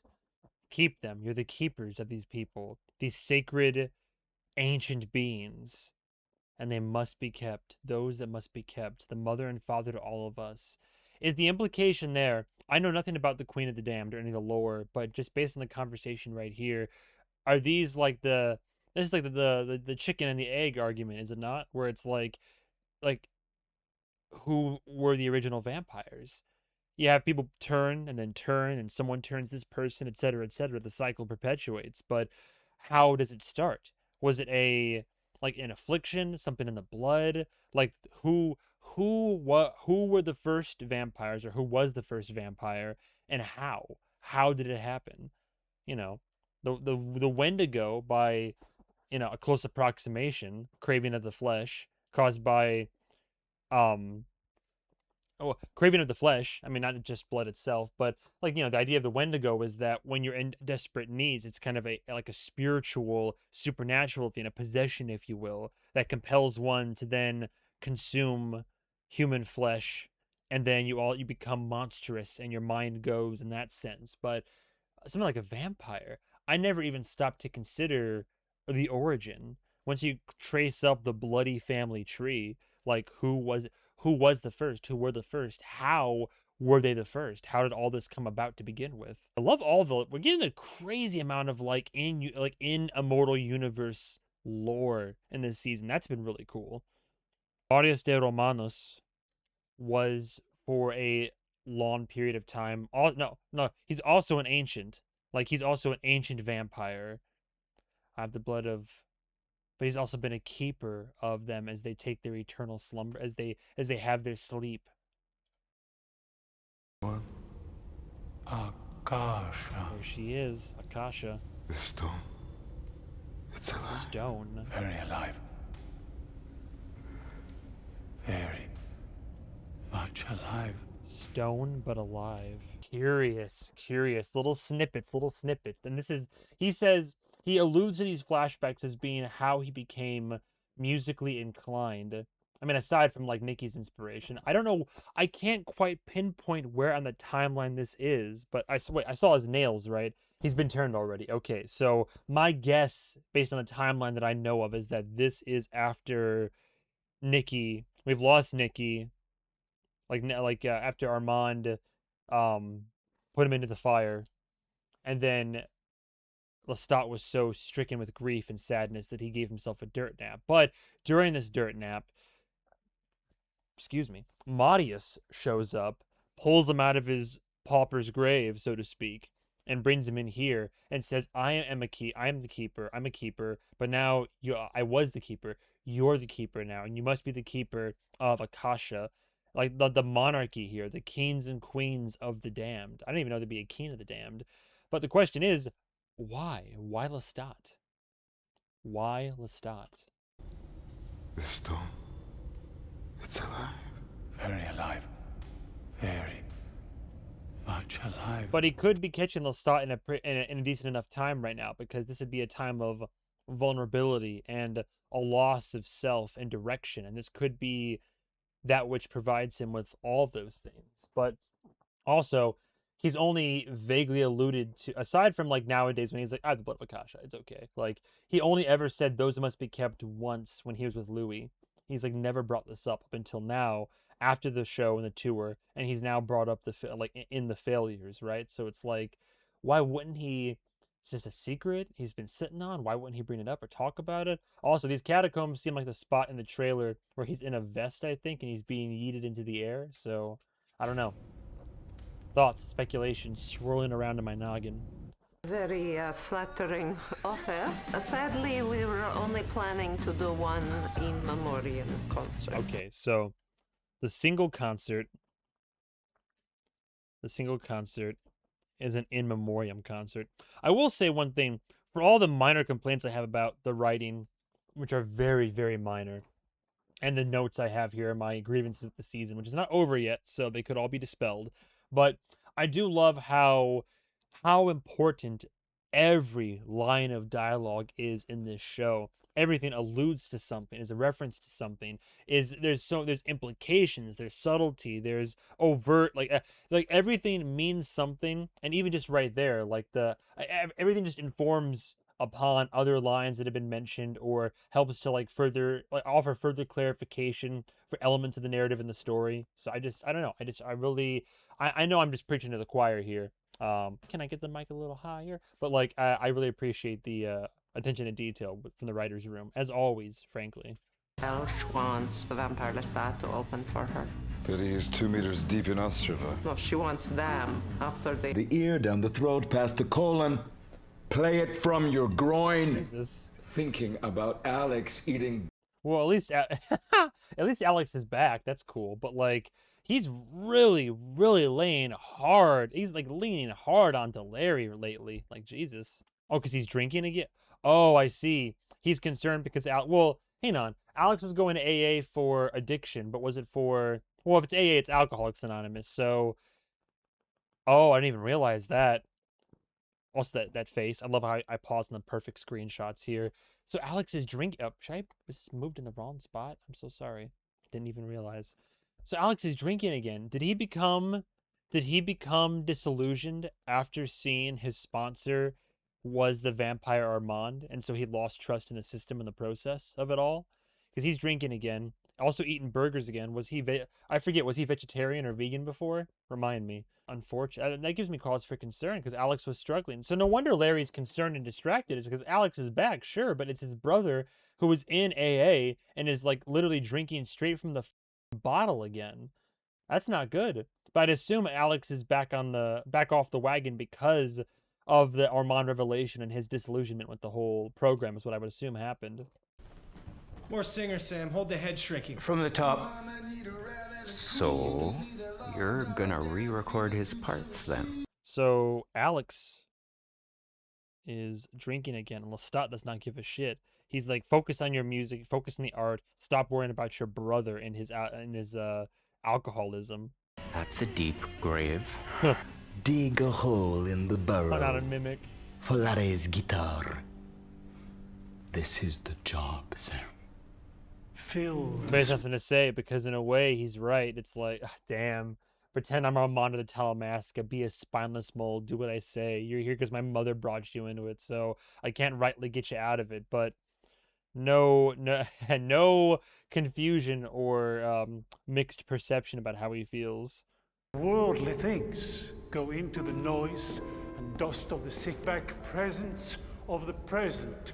This is the job. I don't want a job. I want to die. Oof. Want to bring so Marios wants him to bring artifacts from the world as time goes on into this space. So it's like it's like a tomb to keep those who must be kept safe, but also it's like a museum full of artifacts of history. Do the job. Learn to endure the depths of living. Find yourself as that. Flashback again. Find yourself as I have lost myself. Bring artifacts. I don't want a job. I want to die. I want to die. But you didn't die. 80 years. 80 years face down with the seaman you killed. So buried himself in a grave with the seaman. When you say seaman, was Nicky wasn't a seaman, wasn't it? Was he? I thought he was the reason he was so upset. Maybe someone could provide further clarification. So Lestat, so he killed somebody and then went into a grave with them. But this was still after what happened with Nicky, right? So he's still like forlorn and like mourning and just like losing his will to live. Do the job. Learn to endure the depths of living. Find yourself as that. Endure the depths of living. Lestat, From son the of three of us, she chose you. A great honor. But how did she choose? She's stone. Or did she choose before she went from stone? How does one get chosen? Not only do you have the blood, is it because he has the blood of Akasha in him? Because he's descended from Magnus, who's descended from Akasha? So because of his like bloodline, his heritage, from the tree of us, she chose you. Is that the only reason?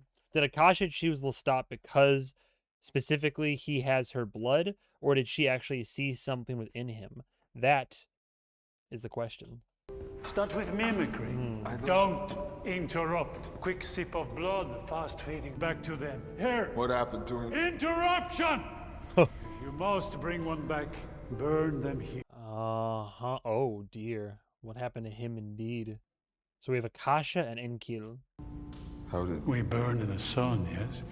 So, have we never... I know we've heard Akasha's name before. Have we heard Enkil before? If so, when? I don't quite recall. Do you remember a night when your body burned under the moon? Yes, in Denmark, December 1802. 1802. Finish. A vampire body can burn under the moon? Hadn't finished the job. My mother and I were... What? Finish the job transport under the moon? Yes. How? What is, if the moon is strong enough? If it's like a special kind of moon? And Lestat recalls burning under the moon. Well, for him it was Denmark. Curious, by the way, how Marius is all about like you shall not interrupt me. I guess because he sees himself as like a higher station or position. Like he's like, you won't interrupt me, but I will interrupt you, no problem. Because he probably just sees him as lesser than. Even though he's like saying, I'm the keeper, you will now be the keeper. I've lost myself, you will find yourself. Like he's going to put him in a position of power, or rather responsibility. And yet he still has no problem saying, hey, don't interrupt me, but I can interrupt you if I want. 1982. Seniority, perhaps. No, two. Finish the job transporting them from one crypt to another. So that's what happened, is an accident of his own, but he got f***ed up and then fucked the job. Here's what he's saying. Hadn't finished the job. Left him above in the sun. Left him above in the sun. Woke up a fire and kill above in sun. We ran ourselves into a bog. Oh. Took us months to recover. Bugs are rare.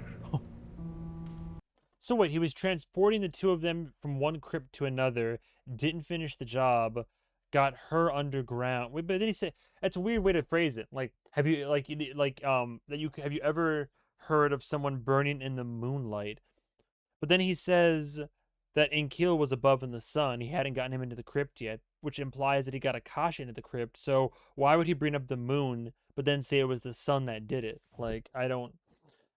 Does that just mean that like sun, like the moon, the sun can burn and disintegrate, which explains the back of Enkil's head, but the moon can burn as well, but it's more like turns you to stone?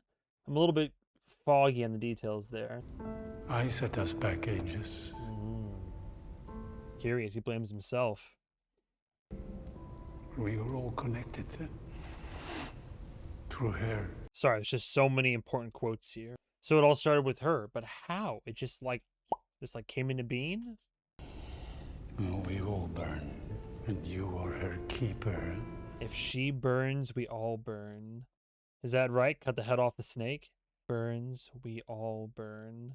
But that doesn't typically, it's not typically how it works. Like if your creator is taken out, the fledgling doesn't automatically die. But because she is connected through all of us, and she is the seed, and if she's the queen of the damned, she is the OG vampire. Is the connection therein so strong that like the life that is the immortal vampire cannot exist if she does not exist in some capacity? Is that the conceit? Big, and the big becomes the end. The end will burn the three of us. You are worthy. I feel like you're only telling him this because you need to go do something. Why does it have to be Lestat? Because he has the blood of Akasha? Because she chose him? But you have to, yeah, he has to go, like, do this alone. He doesn't like being alone. Tells him he is worthy. Lestat does not want the job. Her tell you that herself. How? So here's your I dug you up from your little grave of remorse and self-pity and all this. I've dug you up. I've put you in this like a different crypt, a coffin, if you will. Funny how Lestat's been talking about like different coffins I've been in throughout my life. But like here, this is your job now. You go out, you hunt, you bring artifacts back from the world, you bring kills back here, burn them, keep Akasha thriving with ashes. Give him a crash course, essentially. Also, she loves music. She's very musically inclinated, so you're going to learn how to play music. Start with mimicry. Just figure it out. And keep her alive. If she thrives, the rest of us thrive. I gotta go take care of some shit. Good luck. Like, okay. It will take time, Lestat. She is not on our clock. To me, not a word for 22 years when I first took the job. Great. I'm sure he's gonna love that. The isolation, the loneliness.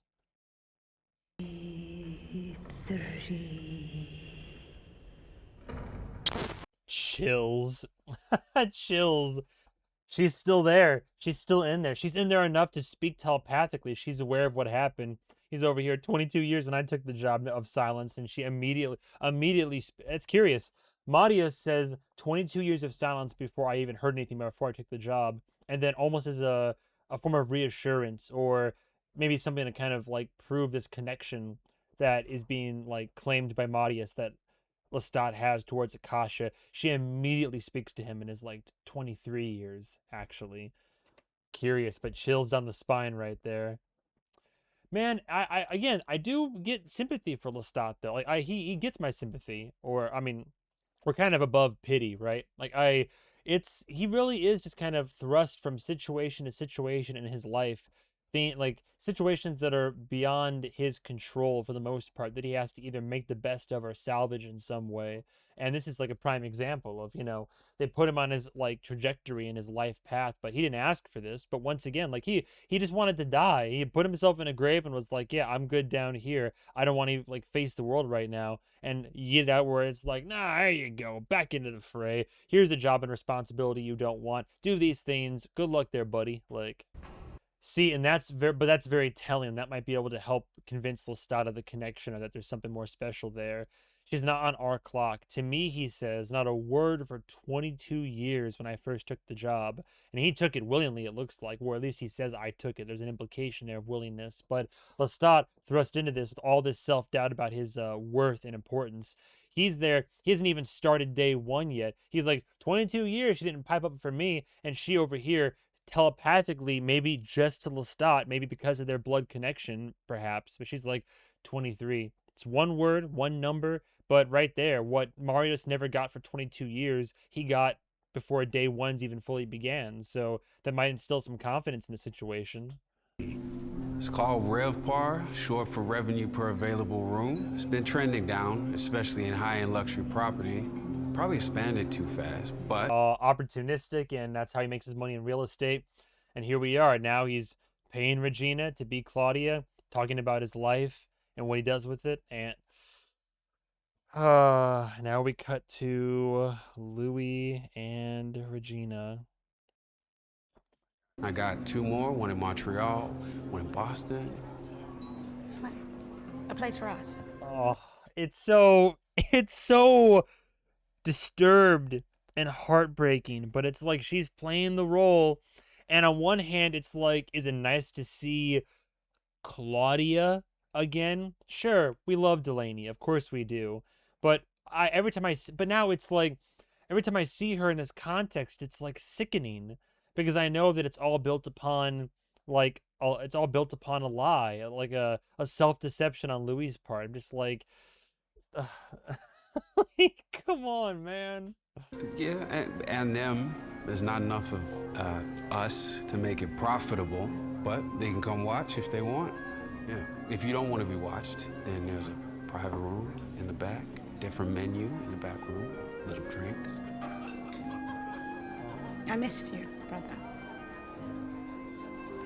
I missed you too, sis. But like, okay, it's not, is it right? But I get why he's doing it. And I don't know if I'd be able to say, if I had the resources and money that he has and the trauma that he has, like, would I do the same? Would I pay for companionship in this regard? If I was far enough along down the rabbit hole, I might. I mean, I'm a guy that, like, I really need that genuine connection. Like, if you don't want to, like, I wouldn't want to hang out with somebody or be dating somebody or be friends with somebody in any capacity if they don't also want to. It's a big part of, like, my own trauma and my own experience, is that if I even get a hint that you aren't enjoying my company or that you don't want to be there, then I'm not going to ask that of you. I'm not going to put any of us in a situation where that would happen. I don't want people around me if they don't want to be around me, because then that, like, makes me feel like shit. I'm like, no, I'm like, I don't want to force the hand here. Like, I want you, like, that's my own trauma, where that stems from, like, abandonment issues and just my past in general, is like, I want you to want me. I want you to, like, want to be friends with me and want to be in my company. That's what's going to make it feel like a genuine connection relationship. That being said, if I were as lost as Louis is and spiraling like he is, I mean, if I were desperate enough, I don't know.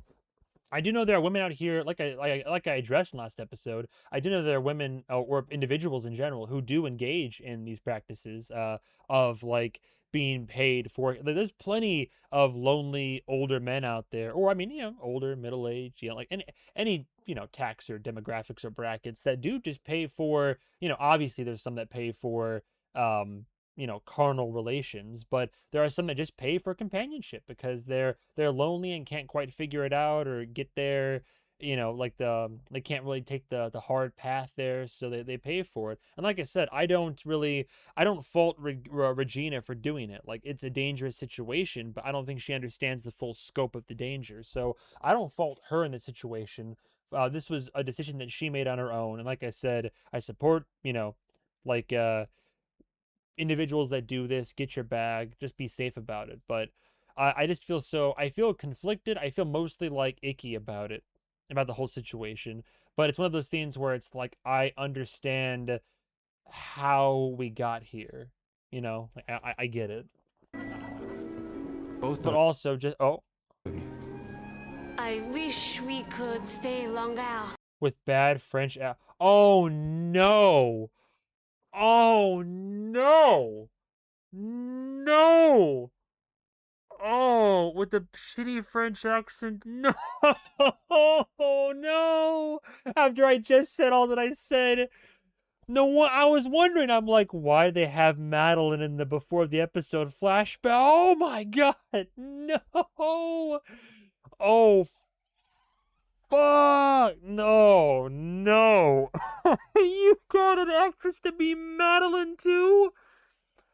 The perfect happy ending that Claudia... Doesn't this kind of spit on her grave? It was one thing getting somebody to be Claudia, which Claudia already would have been fairly disgusted by, but I was just starting to, like, I was just starting to be like, I can understand how we got to where we got with Regina, but you also, no, that if that wasn't already a step too far, this is. Ew. Oh, no. You're also paying a woman to play the part of the fledgling lover, or like fledgling companion, let's just say companion, the fledgling companion, sorry, of Claudia. Madeline, let her memory lie in peace. Dude, yeah, Madeline would have hated this shit. Claudia would have already not been okay with this, but now especially, it's so fucked up. What? Oh my god. But it's Louis trying to just pave over the pothole. Just pave over the truck. That is fucking diabolical. That's crazy, yo. Oh no. Like, man, I'm at a loss for words.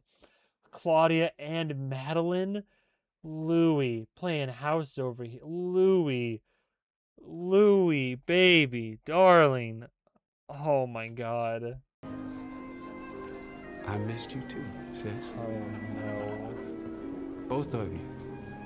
I wish we could stay longer, but you know, Claudia. Sounds like my French. Is go, go, go. Got into something deep last night. It didn't clean good. Oh? What happened last night? We went to the Russian vodka room for karaoke when the understudies from Moulin Rouge walked in.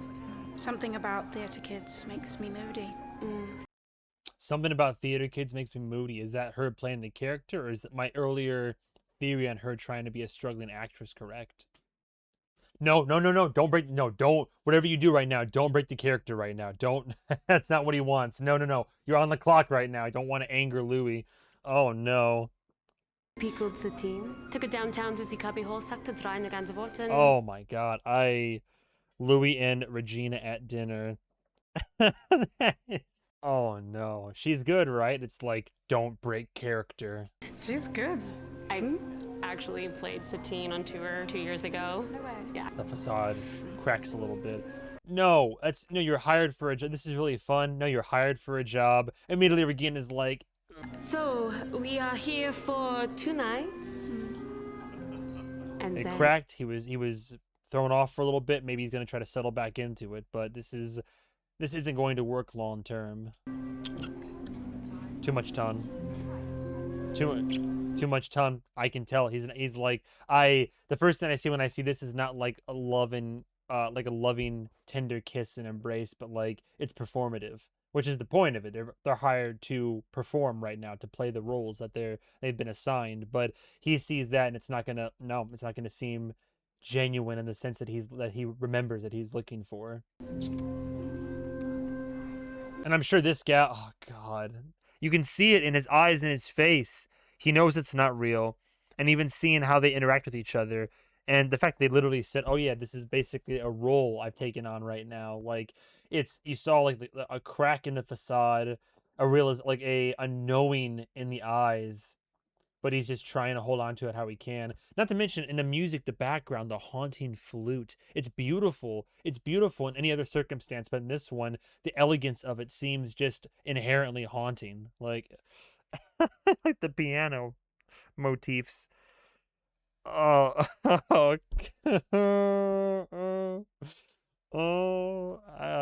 Lord. All right. I think the whole thing's a fake. Sure. Total Milli Vanilli situation. It's Larry wrote all their songs. Oh, now you have Daniel on the street still getting footage for his documentary talking about the shooting and all that's happening. Yardophile. We knew that was his real name. I was a yardophile. When I heard him sing, it just hit me hard. I'm not Oh, saying he's a Vampire Lestat pin. What are some other pins? I can't quite make it. Is that a Spiderweb Spider-Man one? Multiple Vampire Lestat pins. Big fan over here. Milli Vanilli situation. It's Larry wrote Milli Vanilli situation? A pop duo? Oh, I see. The whole like him. Oh, the whole him and Yarda thing. Milli Vanilli was a pop act from Munich, Germany, founded in '88 by Frank Farian. Oh, because one dies. Oh, his bandmate Fabrice is still alive and has continued to work as a musician and speaker. How'd they get caught doing what? Milli Vanilli was caught when their backing track malfunctioned during a live MTV performance in Bristol, Connecticut in '89. The vocals skipped, repeatedly looping a partial phrase, causing frontman Rob Pilatus and Fob Morvan to panic and flee the stage. The ultimate exposure came in '90 when their producer Frank Farian publicly confessed the duo has never sung a single note on their album. The duo never sang, but oh, neither of them sang any of their hit records. Whoa, Milli Vanilli. Neither singer ever sang any of their hit records. The vocals in their albums were entirely performed by uncredited studio session singers. The duo only served as the face of the act, performing dance routines and lip syncing. So when he says it's a total Milli Vanilli situation, he's saying, oh, you know, with the whole Yarda thing, like Yarda was the fake, and like Lestat, it was just playing up the role of Lestat. Whenever, so now they're wondering, like, so now people on the street are speculating if, like, because the band is still going, people are saying, oh, Lestat was never a singer to begin with. He was just singing, like, there's people that are like conspiracy theorists that are saying, oh, he was just singing over like pre-recorded tracks. It's Larry who, oh, I see. So he believes the frontman Larry is the one because the band already existed. This like face seems so hateful. I see. So people on some people are saying, oh, we still stand with Lestat and we love the music, but some people are saying, oh no, this was a situation where Lestat's dead, the band's still going on, Lestat was just lip syncing. And so because Lestat got gunned down in public, they're having Yarda as the one who is yeah, Lestat's death is faked, and they're like, oh, it wasn't Lestat, his real name is Yarda, we know that was his real name, Lestat has always been Yarda, and he's passed and he's dead, and the band is going on, but Yarda was just like the face of it all. I'm not saying it's a good thing the guy got shot, but I don't think he was even legally allowed to be here anyway. Oh my God. You're one of them illegals. To go to dinner with him once at a White Castle after the Hartford show. He was... State your name for the camera. No names. How mysterious. A random Manhattanite. What do you make of Lestat's exit? Daniel on the street. High and dry when cheap and easy nonfiction ends in death. Revolutions do not require a soundtrack. I had a fang in his neck, but I was interrupted. So this guy also claims to be a vampire? His eyes, it's hard to tell in the black and white, but his eyes do seem to be particularly piercing. Had to let him go. Sure, happens. So he's interviewing both normies on the street, but also other vampires. I tracked him down, planned to finish the work. But as I followed him, I found him. I'd sit at the foot of his bed in derelict motel. Not a trigger word. Daniel, not Daniel's trigger word. When do we get the Daniel flashbacks? Is this it? Are we getting there? I'm sorry, I gotta hear all this again. Easy nonfiction ends in death. Revolutions do not require a soundtrack. They only need numbers. So he wasn't so much like Lestat's necessary for all of this. He's just out here trying to turn vampires in general. But was he inspired by Lestat and the living his truth and the vampires coming out on all this, or he's just like, oh, you know, sounds like this guy's on board for the great conversion.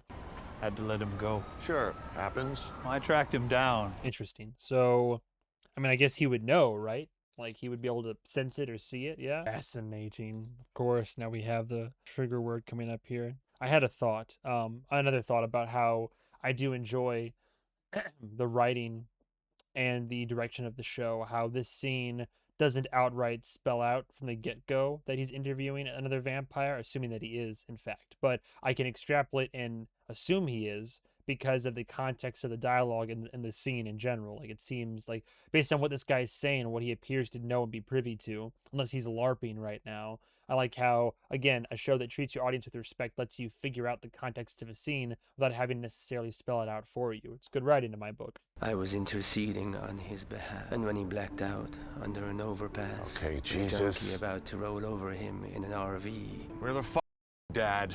52 years? I wanted to tell you in Philadelphia. What? As he takes over this guy? I love the orange shades, very modern. Wait, so he's just possessing this guy? He's speaking through him? Oh no, he literally is just talking about this guy he was about to turn. As I followed him, I found him.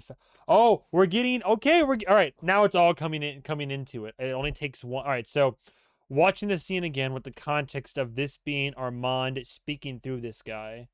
Oh, another vampire. Actually, Armand. The question is it Armand projecting another human facade over himself, or is he like inhabiting somebody speaking through them? How the transfer when I like how, in terms of the cinematography and direction, how as we go from Daniel's documentary to the reality of this particular situation setting in, like, we're taking from the black and white angle he's taking for this to the color, the real world. We go from the documentary to like we go from like the screen to real life as Daniel realizes who he's actually talking to or hearing right now. So it's a little touch, but again, I like that. Just one. I had a fang in his neck, but I was interrupted. Sure. Had to let him go. Had to let him go. Yeah, I was interrupted by my ex-husband, lover. Happens. I tracked him down, planned to finish the work. I was interrupted in San Fran. Okay, so this would have happened between San Fran and Dubai, then? I was interrupted. Or is he talking about when he was in Dubai? I was interrupted. I tracked him down and planned to finish the work. But as I followed him... Interesting. Okay, so he was going to... So even, according to this testimony, even after Louis was like, keep him alive as a testament to our relationship, and then Armand is like, you know, are you asking me, Matra? And like, the implication here is after, if I have the timeline right, I might be wrong, but if I have the timeline right, after San Fran, Armand was like, I know Louis said what he said, but loose end, I still have to go finish the job. But I followed him and found him sit at the foot of his bed in derelict motel rooms as he slept off of. So he just would follow him as he was still doing drugs, traveling around. I would sit at the foot of his bed as he slept. So he followed Daniel for a while after San Fran. He slept off a fix. Gradually over the next. So that's the implication here. Okay, actually, Armand. So after San Francisco, watching him sleep. How very Magnus coded. Watching him sleep. And then 52 years. 52 years. I was interceding on his behalf. 52 years. I was interceding on his behalf. Curiouser and so for 52 years before Dubai, Daniel's had a guardian angel. This is so curious. So Armand legitimately it wasn't just fascinated in the way where he was like, oh, you know, you get Louis' attention. There must be something so special about you. And I'm like, oh, what an interesting character you must be. Like, he legitimately developed a fondness for this man. And then for 52 years, he was just like following, tracking, keeping tabs, helping. He was like a guardian angel, just like helping him out. An actual like. And when he blacked out under an overpass. Okay, Jesus. A donkey about to roll over him in an RV. When he blacked out under an overpass, about to be rolled over in an RV. You say so. Then Armand's he's been interceding and like saving his life. I was interested in his behalf. I wanted to tell you in Philadelphia, but I felt you were not in a space to receive it. That was my gag reflex. I'm in love with you. It really is.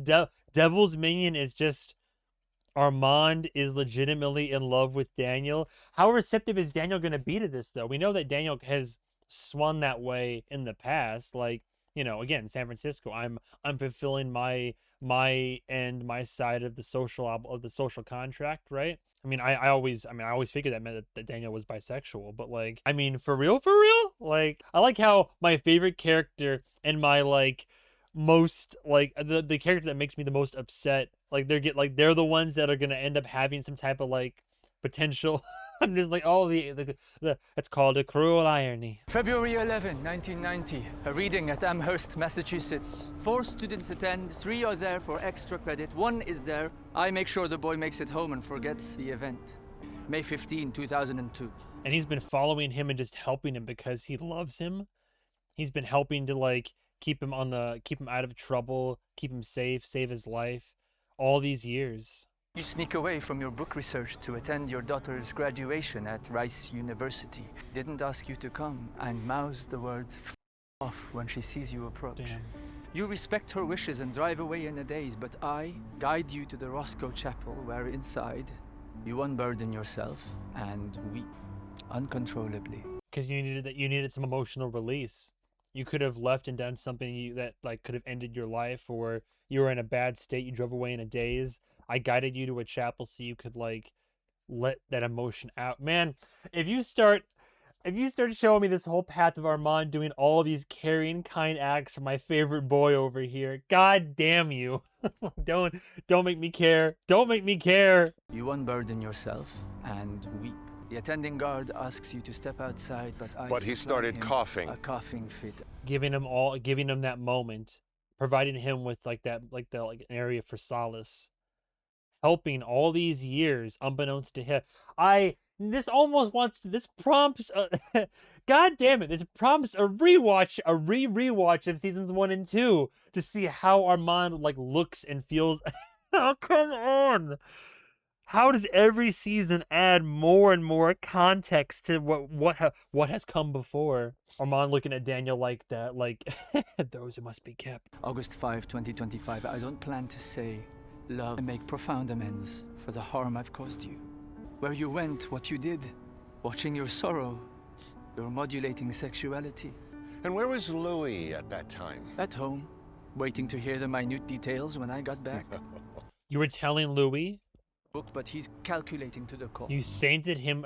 Oh, you sainted him gray in your book, but he's calculating to the core. That's true enough. So Louis is also aware of this. But wait, but how what? How much does Louis know? Because you've also, I was under the assumption, like, because memories and minds were altered regarding what happened in San Francisco and Dubai, as Daniel and Louis are having these nice moments of like recollection and unearthing the truth of what happened, and these like. But then, so how much then was buried versus how much of what he actually knows? But then so the truth of what happened that day was buried for Louis for his own sanity and preservation, according to Armand. But then Armand would still report back with like what that Daniel boy has been doing and how well he's doing.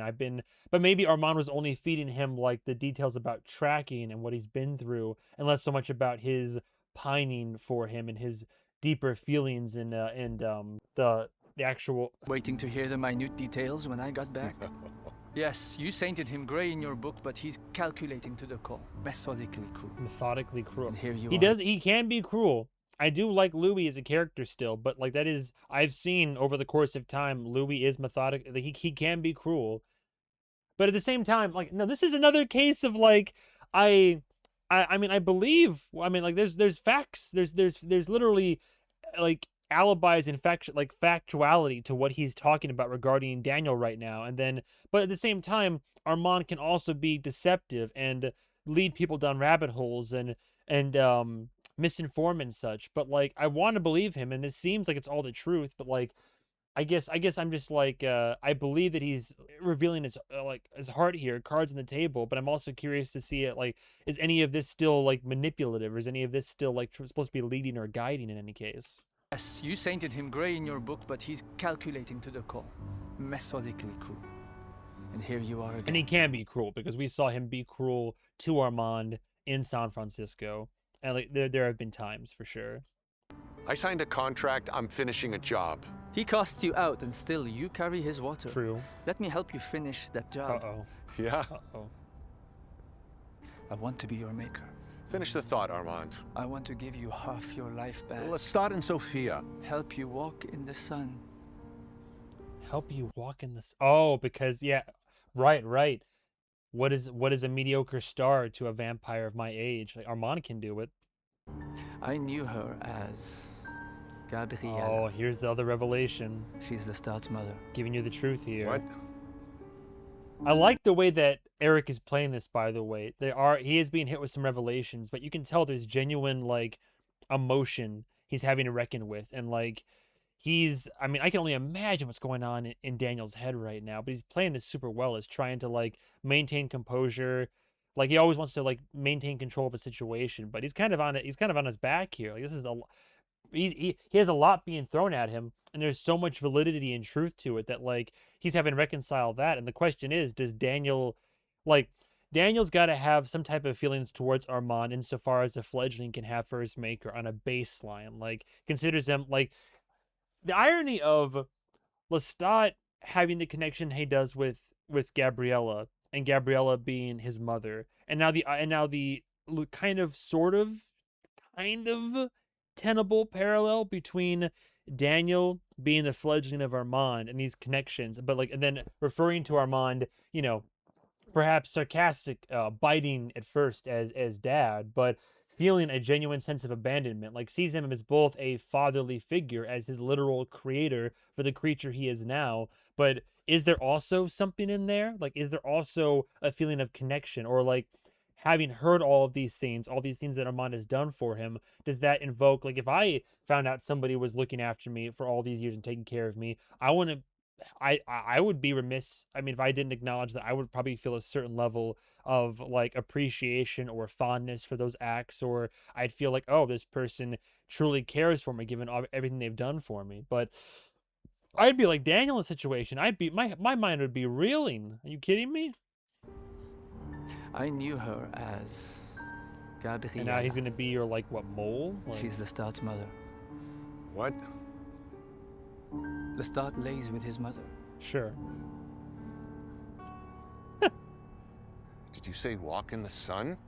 Oh, I'm enticed by the power, the ability. You said walk in the sun? Is that something I could do? But what is that? Like, how are they gonna function then going forward? Curious. All right, so all right.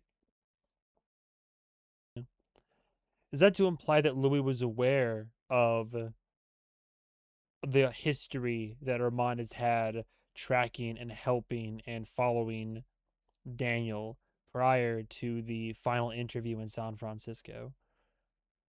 I feel like he's trying to, like, I feel like Armand would just be doing this out of spite, though, in terms of Gabriella and Lestat, like, jaded, if anything. Or maybe maybe he's trying to be altruistic in the sense of just giving the truth to Daniel, period. But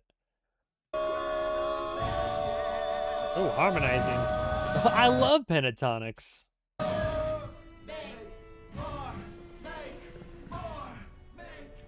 A galvanizing war cry on the album to the other vampires listening in the world. Make more, make more. Literally part of the song. And Lestat has fallen victim once again to the wiles of his mother, falling right for it as they're, like, having these moments of connection here. But again, Gabrielle is just using her creator, her son, as a means to an end here. This is no crime of passion. Make more, make more.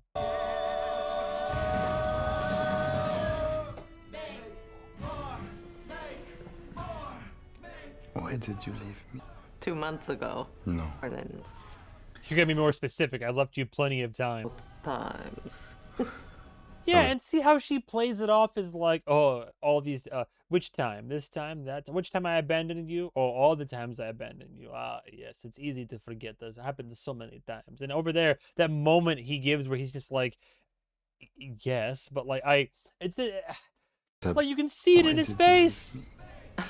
She's just like bemused by the idea of like, oh yes, I suppose I have left you on countless occasions, but it's just, you know, these things are complicated. Months ago. No. In New Orleans.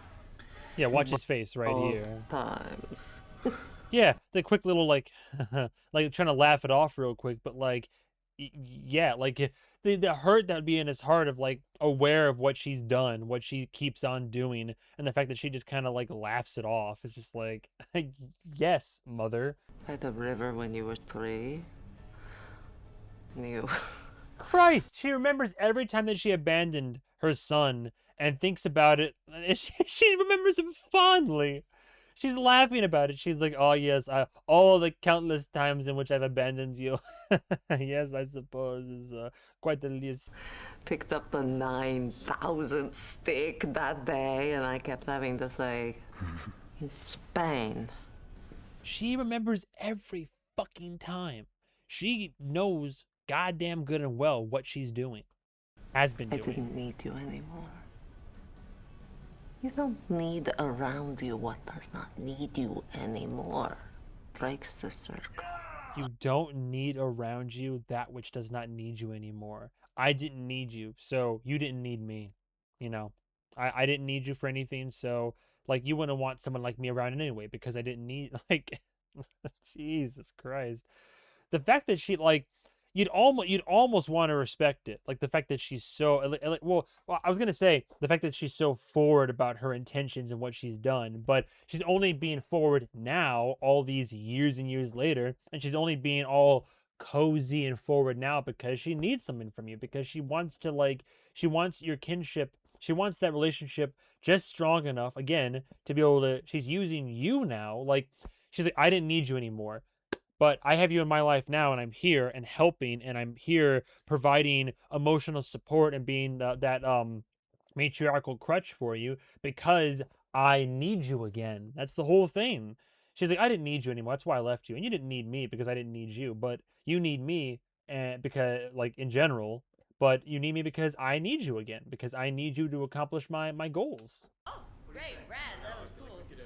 Crazy work. Okay, let's do another. And Lestat is smart enough to the point where he knows what she's doing, but the trauma is deep enough. Like he can see her for what she is, and he wants to hate her, but that bond is so strong. Like they only had each other. She is both his mother and also his fledgling, and he wants them to be companions. And because that's the only way they'll be able to get close is by being companions in the most senses of the word. But Cabbage. Oh, the song's called Cabbage too. Very apropos. And so in this moment right here, he's going to feed into it and give her part of what she wants because he believes this is what she wants. This is what will work. This is what will keep perpetuating. This is what will help this relationship right now. And she's playing it well. I just saw lust and desire in her eyes, or at the very least lust. See right there. He wants to be needed, wants to be wanted, wants to be loved. Now, she needs him not for just the sexual copulation. That's just a little cherry on the top of the fucking the what's the word I'm looking for here? The manipulation pie right here, but the cake. Yeah, I need you, but not for, like, this is just again, icing on the cake to keep going into bakery and pastry metaphors, but this is icing on the cake. She literally is getting her cake and eating it too. I'm leaning into it right now. We're at fucking bakery right now. Make more. And how fitting, this is the song they're practicing right now as the backing track for this incestuous this incestuous generational manipulation.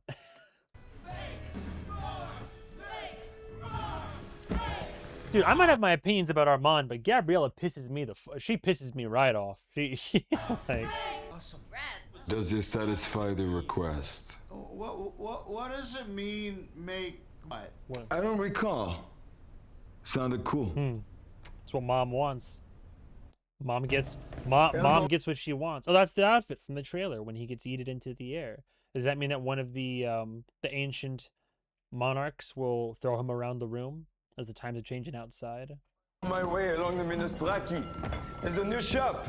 Jewelry in the style of the Byzantine and plates embossed with the head of Zeus. I give props to Lestat as well. Like, no matter what situation that he's thrust into, or what responsibilities are thrust upon him. Eventually, even though it's all traumatic and there's a bunch of, he's repressing a lot of his true emotions and feelings around each of these situations, he does try to make each situation, he makes the best out of them, I suppose, because like what other choice does he have? But like right here, I mean, he comes in a fairly jovial manner into the crypt, that those that must be kept, the responsibilities forced upon him. Oh, I do wonder, do you think he was visiting this crypt like even when he was in New Orleans? Well, I'm curious what the timeline looks like, but I'm sure we'll find out. And then electric trams. And this. I found this. Yeah, see, he needs purpose right now. He needs direction in his life. And that's where he's finding it right now. Like in lieu of wallowing in a grave or self-pity or depression or self-annihilation, he's like, well, I've been slapped with this task here. I've had this job thrust upon me. Perhaps Akasha has spoken more to him in time, or maybe she hasn't, but he's he's trying to survive and at least enjoy the current situation he finds himself in, so he's doing what he was tasked with and trying to take enjoyment out of it. A lever action ice cream disher. The music also being indicative of such. Ice cream. Oh, the innovations of man. The merchant called it a scoop. Ice cream scoop. A scoop. Scoop. Fun word. Scoop. That's the other thing is that it would be, if you're like an ancient one and you're forced to live an immortal life and you're a vampire through the years, I will say, as tumultuous and as emotionally harrowing and traumatic as an experience like that would be, I got to imagine that there would be some, like, there clearly would be some level of humor or intrigue, like just watching the creativity or innovations of man ebb and flow over the years, and watching them come up with all these different inventions and machinations, and just watching like society advance or go through its ups and downs and all that. Like there'd be some level of bemusement or enjoyment from all of that. In his case, he seems to enjoy it. One final treasure. The young man with the bazooki out again. A new one added to his usual repertoire. Like the outfit. Now, how's the music? And the G? Not quite there, but we're getting there. Oh, is she saying scoop? That's kind of cute. So is this what time works on us? Will I bloodlessly bloom into a husk? If you were the first... She gonna get up? Then who made you? That was my question. If she's the first, how did she come into being? What is in the Anne Rice immortal universe? Where was the inception of the vampires? The chicken or the egg debacle, right? Why do we endure at all? Oh, philosophical quandaries, huh? Why did she leave me? Why did she exist at all? Why did she leave? Oh, mother, why did she leave me? We're pondering our... I see. Am I evil? Is my evil sanctioned by nature? I miss violin. Or divine error? See, see, shaken right there, moment of vulnerability. I mean, all these years, an occasional word from the Queen of the Damned, but as you're all like, that's the horrors of it though, is you're left to talk to yourself and lament and wax philosophical and wonder for hours with nobody to really bounce your ideas off to. In this circumstance, Lestat has no one to talk to but himself, and all of his trauma and self-doubts and his lived experience bouncing around in the noggin, and you wonder, like all the things he's wondering right now, where it's like, what is the nature of my existence? What is my purpose? Like, how have I come into being? Have I done the things that I've done, and these atrocities committed, and the murder, and these acts of evil, arguably, like are these all done because it is like, can I offload that onto my circumstances? Can I say I have committed these evil? Have I committed these atrocities, these sins, because I am a victim of my own like circumstance? Because I've been created? Because I am a vampire? Like, am I evil because that nature? Like, how did he phrase it again? Is my evil sanctioned by nature, or divine error? Am I evil because when I was created as a human being, like the divinity therein, I was wrong. I was a bad cookie in the batch. Like, am I evil because that's just how I was like, that's how I was born into this world and created. Like, am I a fuck up? Am I an error in the cosmic scheme of things, or is it just because of like the inherent nature of the creature that I now am? Like, you would have all these questions about, like, it's interesting to see he had all this introspection after becoming a vampire and having to think on it for all these years. So Lestat's bringing back artifacts to Akasha. And, again, Sam Reed. Where is God? Huh. Oh. Should knock the scoop over. Where's, you ask me? Not there. Who dies and who stays? Oh, that stone is looking more and more fleshy. So the idea is that, like, the wounds are grievous for both these people. More so, is it Ekmail? Enkill. Enkill's wounds seem more dire and grievous. I don't know if he's coming back, but so in transportation of Akasha, who was already in a bad state, Marius fucked up, got hurt, so she became stone by being burned in the moonlight, and she got moved underground. But Marius was trying to transport the other half of the monarch here.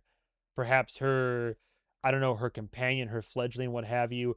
He fucked up after celebrating preemptively, and he got really damaged, so he might not be coming back. But the idea is if you get burned by moonlight, instead of burning away into ash and nothingness, you, like Medusa style, solidify into stone, almost like preserved, like the mind is still in there, and too sensitive to take blood to help heal and get back there, but just receptive enough to accept human ash instead.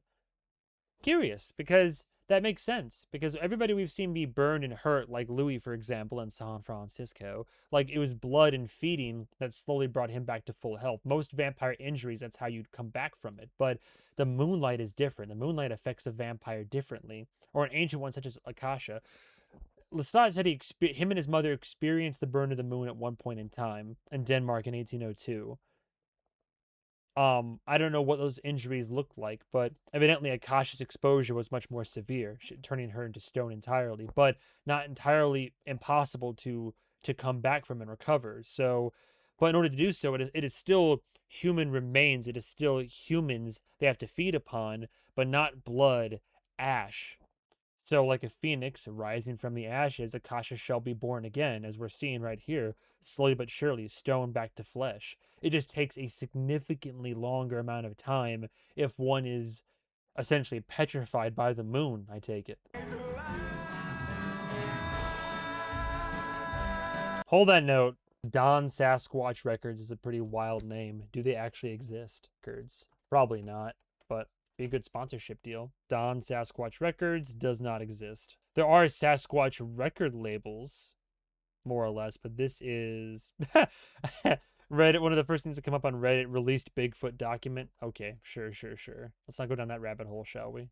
I'm about to be on again, same place. 1, 2, 3, 4. Big boss gets to Halluciniki, count me down. And then you run on the floor. Who stays alive?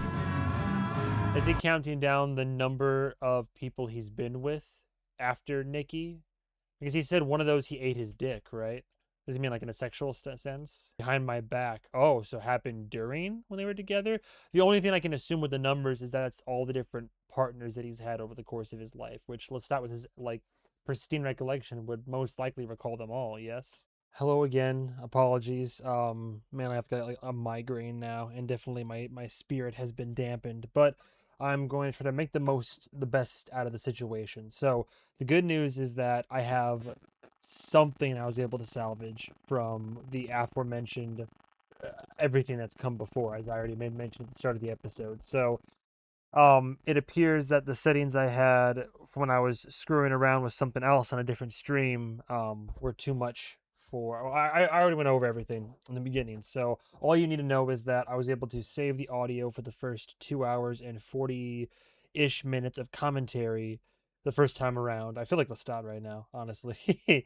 But I saved the audio. I've sent all the possible recordings I can send to my editor, and if they are able to pull a miracle off here and get the audio synced with the episode, and the episode, which the video is corrupted, if they're able to sync it all up, so I still have audio for the first like the first 30 minutes or so ish of the episode, like basically the first half of the episode, I have audio commentary, my fresh virgin reaction, which is something that's good. So I'm not gonna lie, the rest of this I have watched.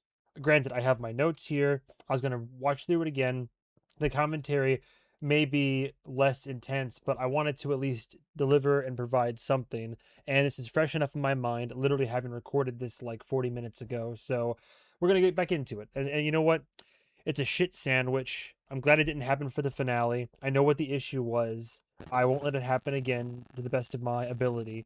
And I still have a lot to talk about. So best I can tell, my audio got cut off right as I was commenting on him going out into the sun to get the recordings for this. And so we'll start from there. But it's very telling for like an artist, right? Like it's, the whole thing is that in order to get that perfect sound, the encapsulate the emotion of it all and really try to like bear it himself for this. He feels like the only way to get the full the full range of emotion here is to literally put himself through that pain and the burning and then try to translate that onto the track itself. But it's like I was speculating, I'm not sure if I already made mention of it or not, but it almost feels like a form of I know it's Sam Reed speaks on it later and he says, well, it's really just as an artist, the artist that he is, he's hyper fixating and he's trying to like really go all in and ensure the quality is there, the performances are there, etc., etc. But one might also kind of read into it and see it as like a form of self-flagellation, like it's almost like he's punishing himself, but just in terms of just based on his trauma and his overall experience. But hard to say exactly. But I mean, it's crazy work here, crazy work. Whoops, why can't I hear it? Did I turn it down?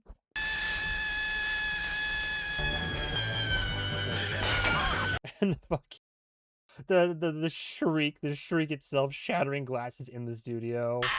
Moving on. Lord. You are listening to The Failures, album 49, side B.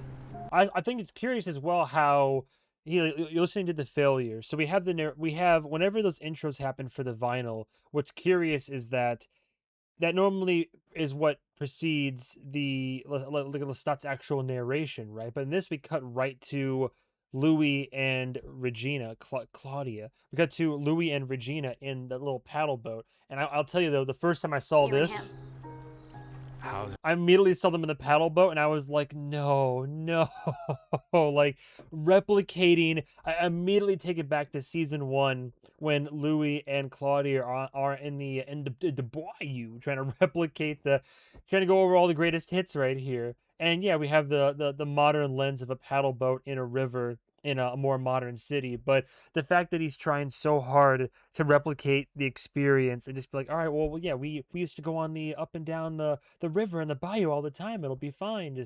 And don't think I've forgotten about that scene. Louis and his, I love that outfit then. I still love it now. It work? Where you at with Lemuel? Yeah, how's it work with Lemuel? Holding hands. Loose, non-committal, open relationship. Sorry, you lots of intimacy the there. accent. Oh. Again, harkening back to the crack in the facade earlier, how now it's like he was trying to replicate Claudia and have this to be the sort of experience we're going for here. But now, even now, he's like, I just want someone to talk to an extent. Like, you don't have to do the accent. You can just do your own thing right here. And now, like, but you can just see it in his eyes, man. It's just not. It's hard. Yeah. So maybe just use my own voice. Yeah. It's almost too uncanny at this point for him. He's just trying to really. He just needs like. I mean, he needs therapy. He needs like a therapist to speak with in regard to all this. But he's like, just someone to. Someone to talk to. And the accent was working at first, but now it's like things are getting a little bit too uncanny. And he knows it's not real. Like we talk about later, it's not good for him and all this. Start again? Yeah. What's it like with Lemuel? And scene. Simple we'll redo things. the scene. Like, he asked me how I'm doing, and I say I'm good. And I ask him how he's doing, and he says, I'm hungry, or put down that iPad and give me some attention. He doesn't count time. like it's a badge. And then I noticed that she starts writing down in the journal here, and at first I was under the impression, I'm like, oh, is she taking like notes for her performance, right? Like, oh, like writing down notes about, okay, here's what Lou's got going on, here's what Lemuel's got going on, here's how I should inform my character. But then I put it together in a moment. Yes, but I like it that way. No. Taking it slow. And taking it slow. Also, the whole Lemuel relationship, just kind of the talk about like an open relationship, casual affair, low key rebound. Where I kind of feel for Lemuel in this case. I have no context for his character aside from the one scene during arbitration after Dracula's daughter, but like what you writing there. Just that look that he gives her. Then I piece it together, and I'm like, oh, she knows that Claudia kept diaries, journals, and all that. So in trying to keep up with the character and appearances, then she's also keeping just a journal diary. I'd be very curious to see what she actually is writing. If it's just like her testimony or thoughts or anything like that. What you writing in there? Yeah, just this and this. Just some things. It's like what Claudia would have done. Don't make me call the police. Take the boat back to the dock. We're gonna pretend this Almost sounded like Daniel for a moment. never. Just be like, yeah, use the powers. Why not? Do it to me. You sure about that? Nah, Do let's it. just get out of no. Come on, make me a stone. Immediately acquiesces. Oh, funny, by the way, that she says, make me a stone, given what we now know about Akasha. Like, haunting. I gotta wonder what it's like. Like, do you just lose time? Does it come back to you later? But this moment here, heartbreaking. Because not to mention, up until now, has he ever once even made contact with Regina? Like, has he ever once, like, held her hand or hugged or anything like that? Or he's just kept everything at a distance? So this one little moment where just for a moment holds her hand. But the pain, the eyes water, knowing that, you know, might be a close approximation, an uncanny visage perhaps, but it's just not the same. It's not her. Can't do it. Like, could you even breathe? Also, to be fair, you did ask. Yeah, she consented insofar as she wanted to know what it felt like, but I'm sure, I mean, there's no way she could have known. It's got to be, I wonder, especially if you're aware that it's happened, it's got to be fairly traumatic. What? Did you? Let's just let's get out of here. I can't hold him for too long. It's a very serious moment, but just the fact that the little can we just get out of here? This is a lot for me to process. Just paddles away. Just a little awkward paddling back to the shore. I can't. Then we cut back here. Now, admittedly, so what the unfortunate part about this is that when I was doing my reaction for this, the irony of it all is it was the longest one I had done yet. By the end of the recording, I was just over 4 hours, which is crazy to think of. But alas, we shall not quite reach those heights. Like Icarus, I flew too close to the sun, it seems. But now we cut back here and we have this situation, the dinner table. The gist of what I get into here is that as the dinner table goes around, I kind of like figure out who's sitting where or who would be proverbially sitting where. I likened it to the Jinx like dinner table scene from Arcane in season 1, but it puts me in Lestat's headspace insofar like we find out later it's been 10 years of time that he ends up spending down here, but it's crazy. Like all the things that he's already been having to go through, and now it's like the isolation. He doesn't like being alone, and yet he has to be alone, or at least he's been thrust. This situation has been thrust upon him by Marius, and it's got to be losing your mind a little bit because all he has to do is like he occasionally Akasha kind of utters out some guttural whisper here and there, or maybe like taps the hand in response as we see, but like he's just got no one to talk to except himself and bouncing his thoughts off the walls, and it surely did not help his sanity, this whole situation. The clarinet. But of course we have Nikki at the table via the violin. The announcement. Tapping her hand. Please. The harmonic shift. She's there just enough right now. Oh, foreshadowing. Move to the subdominant, but not yet. Not yet. There was a lot of rewinding and playing again. I saw this, and at first I got the timeline confused, and I thought that was a spot for Antoinette. And my initial thought was, oh my god, how long has he been doing this? We're in the timeline. Have we somehow made it to Nolans? Not realizing it said Marie Antoinette. So we have the moldy, the rotten bread for the rotten boy with the violent ink splotch there on the parchment. But we have the cabochons we'll see in a moment. But we have the moldy bread signifying Armand's place at the table.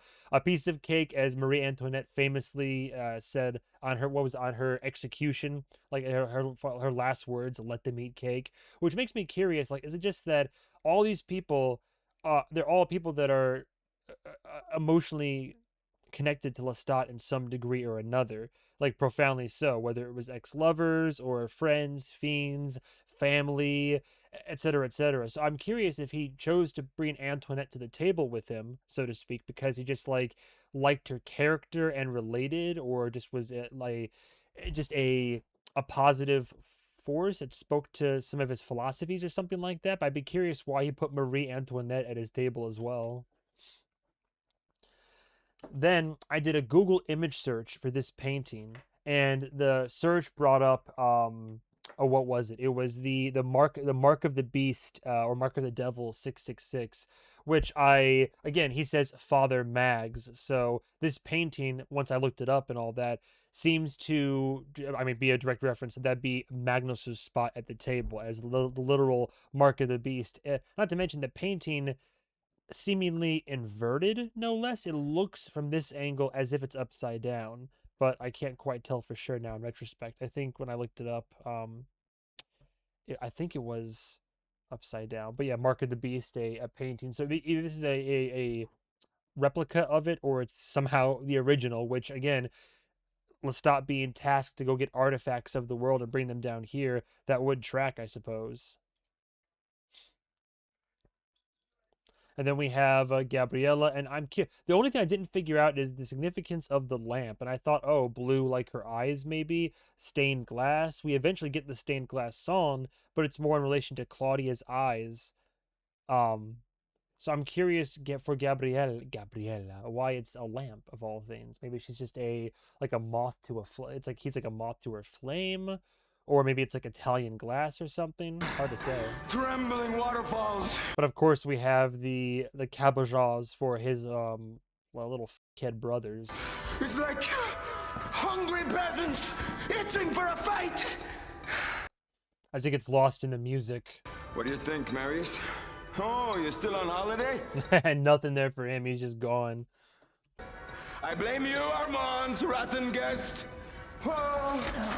I'm sorry, you blame Armand? You haven't heard Lestat? Armand was right. It's okay. Our angel boy, it's okay. He's just a victim of circumstances. Perhaps if you finished the goddamn symphony, it might have brought the choir in the final movement. Sorry, the vinyl's not up to snuff there, Akasha.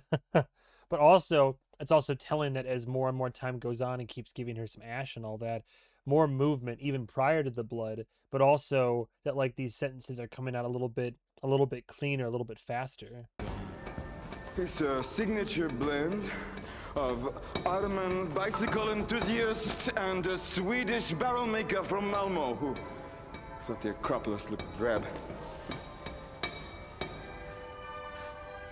Oh, and what I just realized, unless I'm mistaken, so whenever he applies the ash, it seems to subdue her. So this whole time she's all right, I just put this together on a rewatch, and I'm glad that I did, especially after what Marius was talking about once he comes back in. He hid his true intentions of what all this was about. It seemed to be, he painted it as preservation, and hopefully, I guess the implication there would be to maybe bring her back one day. But I guess his task was to just simply move her and get the true task was to move her to from one location to another and keep her subdued. And so I thought the ash was supposed to help heal, and now I understand that its blood is to revive.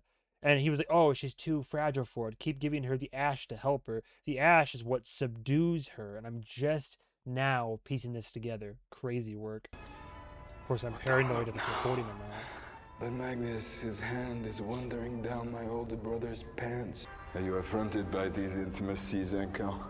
Thank you. My hand on your eve, on the eve of a great century. Perhaps he's a voyeur? Or perhaps... But she's still gathering strength, so even after a light application of ash, she stopped for a moment, then he removes the hand and she starts moving again, so she's really fighting against, raging against the proverbial machine here.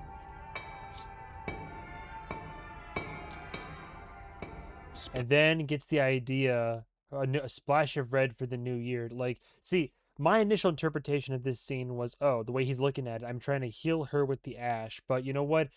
It's been going for a while. Perhaps I could even maybe risk a dash of blood right there just to kind of give her a little extra pep in her step. Like maybe she's not so fragile that she couldn't handle just a little dollop of blood. Ash of red for the new year. You would have been exquisite in your years. I'm trying to figure out like where the stone ends and the flesh begins, or if she has flesh of stone. It just looks so. She looks so. The makeup looks great. I just can't tell. Like, I feel like a lot of it looks like flesh, but then it has the, you know, especially with her hand, it's the metallic wrapping of the stone. But yeah, this is the new year of year 1900.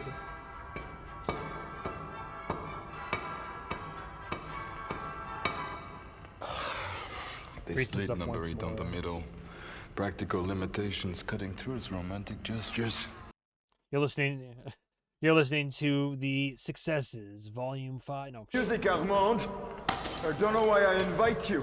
And then he accidentally scratches the record. The Greek chorus counts down the new year outside. Happy New Year. Bam. No more music. Again, going to like how hard he is on himself. As he's losing it down here. Then I hear explosions and I'm like, oh my god, is she walking already? I ruined your party. Then I hear her get up. 1900. We made it. Then I had a chill down my spine.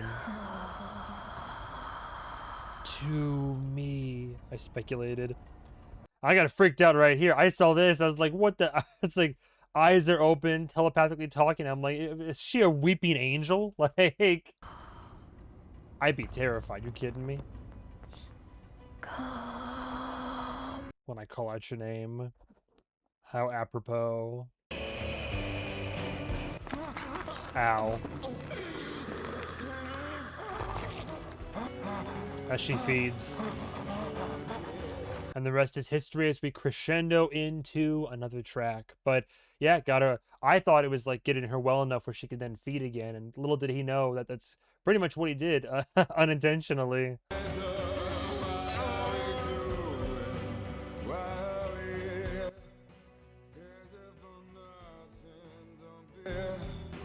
And I keep saying it again and again, but like it's so unfair. Banner after banner track, like this whole album. Like I give it to the writers, the songwriters, but also from performance to conceptualization, execution, all across the board. Just like a killer album overall. Billions of stars. How is it that they live in such harmony? The billions of stars. Helping himself.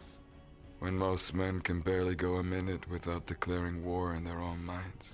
Keep having these flashes to the burning as well. He keeps thinking back on that. And I don't know if I already made a comment about it or not, but it's I still love getting inside. It really adds to and contextualizes Lestat's mental state as we progress through, just seeing how these flashes from his past of people, moments, places, all kind of inform his current state of mind and what he's going through and help to like give us more information on his emotional state. Friars, monks, burning the witches, of which it's still kind of funny. We never really, I would think we'd flash back to that or have that whole scene play out, but we only get glimpses and flashes, but just enough where, if I recall him saying so, it was what, two actual witches were burned and then one or two gals that just happened to be roped in, unfortunately, but kind of funny how there were actually a couple of real witches involved in the affair.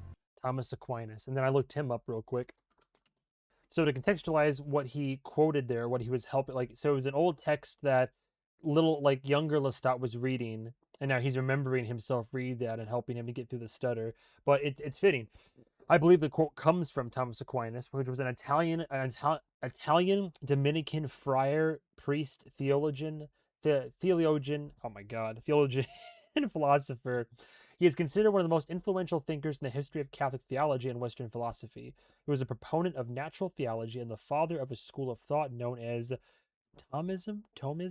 But crazy to think of that a figure like this, and then it's like, oh, died at 1274, just centuries ago. It's just crazy to get to think about. But yeah, it's the coming to his mind right now, just about the wars that men wage in their own minds. And She's taking a call, I think. Check your phone. Your phone. Now, this was very clever. At first, I didn't quite put it together, but call me, please call me, I need your help. So I was like, who could this be? What's going on? Then I see Thomas Pity, he's a whore. And I was like, wait, is the name Thomas Pity? What's going on here? Thomas Pity, he's a whore. But then I queued it in up here. Thomas Pity, he's a whore. And I love how Lestat puts people in his context like this. So it sounds like you might be thinking of the classic Jacobean tragedy, 'Tis Pity She's a Whore by John Ford. In that famous 17th century played leading characters are Giovanni's sister Annabella.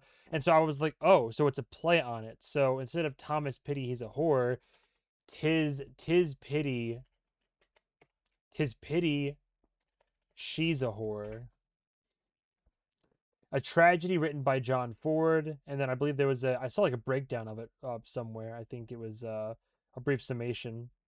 'Tis Pity She's a Whore by John Ford is a bloody Jacobean tragedy set in Parma, Italy. It follows siblings Giovanni and Annabella, whose passionate incestuous affair leads to a dark spiral of pregnancy, forced marriage, revenge killings, and the tragic deaths of almost all major characters. So it's a tragedy with a lot of, unfortunately, very relevant thematic topics and all that. So I think it's very funny that Lestat then calls Louis in his phone, Thomas Pity He's a Whore over here. Or I guess it's also a play on, oh, I just put this together too. So he goes by Thomas Pitt. Like, that's his like name. That's what he's going by. So he's like, oh, so Thomas Pitt, he's a whore. Honestly, very, very clever play on words, and it inspires me to try to liven up my own context list, not gonna lie. But then I figured out it was Louis before it cuts over to Louis. Please call me, I need your help. And I'm just like, oh, funny how Louis, in this unfortunate, like, emotionally vulnerable state of mind, and even after all the back and forth going on and all the last little meeting being after the Dracula's daughter incident and him being catty and being a little bit of a troll and kind of just like flaunting Lemuel in front of him and all this, now that he's in a bad spot, he's reaching out to Lestat asking for help. No. And of course, tune it down a whole step. Oh, flashes. Again, his mother in there for a moment, but then again, Louis. It's still that love that he has for him, that care, that compassion. He can't let go of it. He cares for him. He can't just like let it roll off his back. Tune it down a whole step, A minor. So what I said he's gonna go see him. All right, let me work that out. Oh, beards to the floor, waiting for you to work it out, Larry. But of course, taking the aggression out on old Larry here, like, unfortunately, just being way too hard on him and the team. Step. Everyone, tune it. As we have a flash of who I believe is one of the accused witches in the fire. Larry. You tune it down a whole step! Oh, I didn't pause it in time. But it's a little girl crying behind the flames, which I presumably believe is one of the witches being burned that Gabriella took him to go see back in the day. Sam in his forehead. Everyone, tune it down a whole step. Lay it down without me, Sam. For our ears, not theirs. For our ears, not theirs. Again, leaning more and more into this like them and us narrative. It's, oh, this is for vampires. This is music for vampires by vampires, but we still have human band members making it. But tune it down, fix it in post, Sam. You know what to listen and look for. You're also part of this.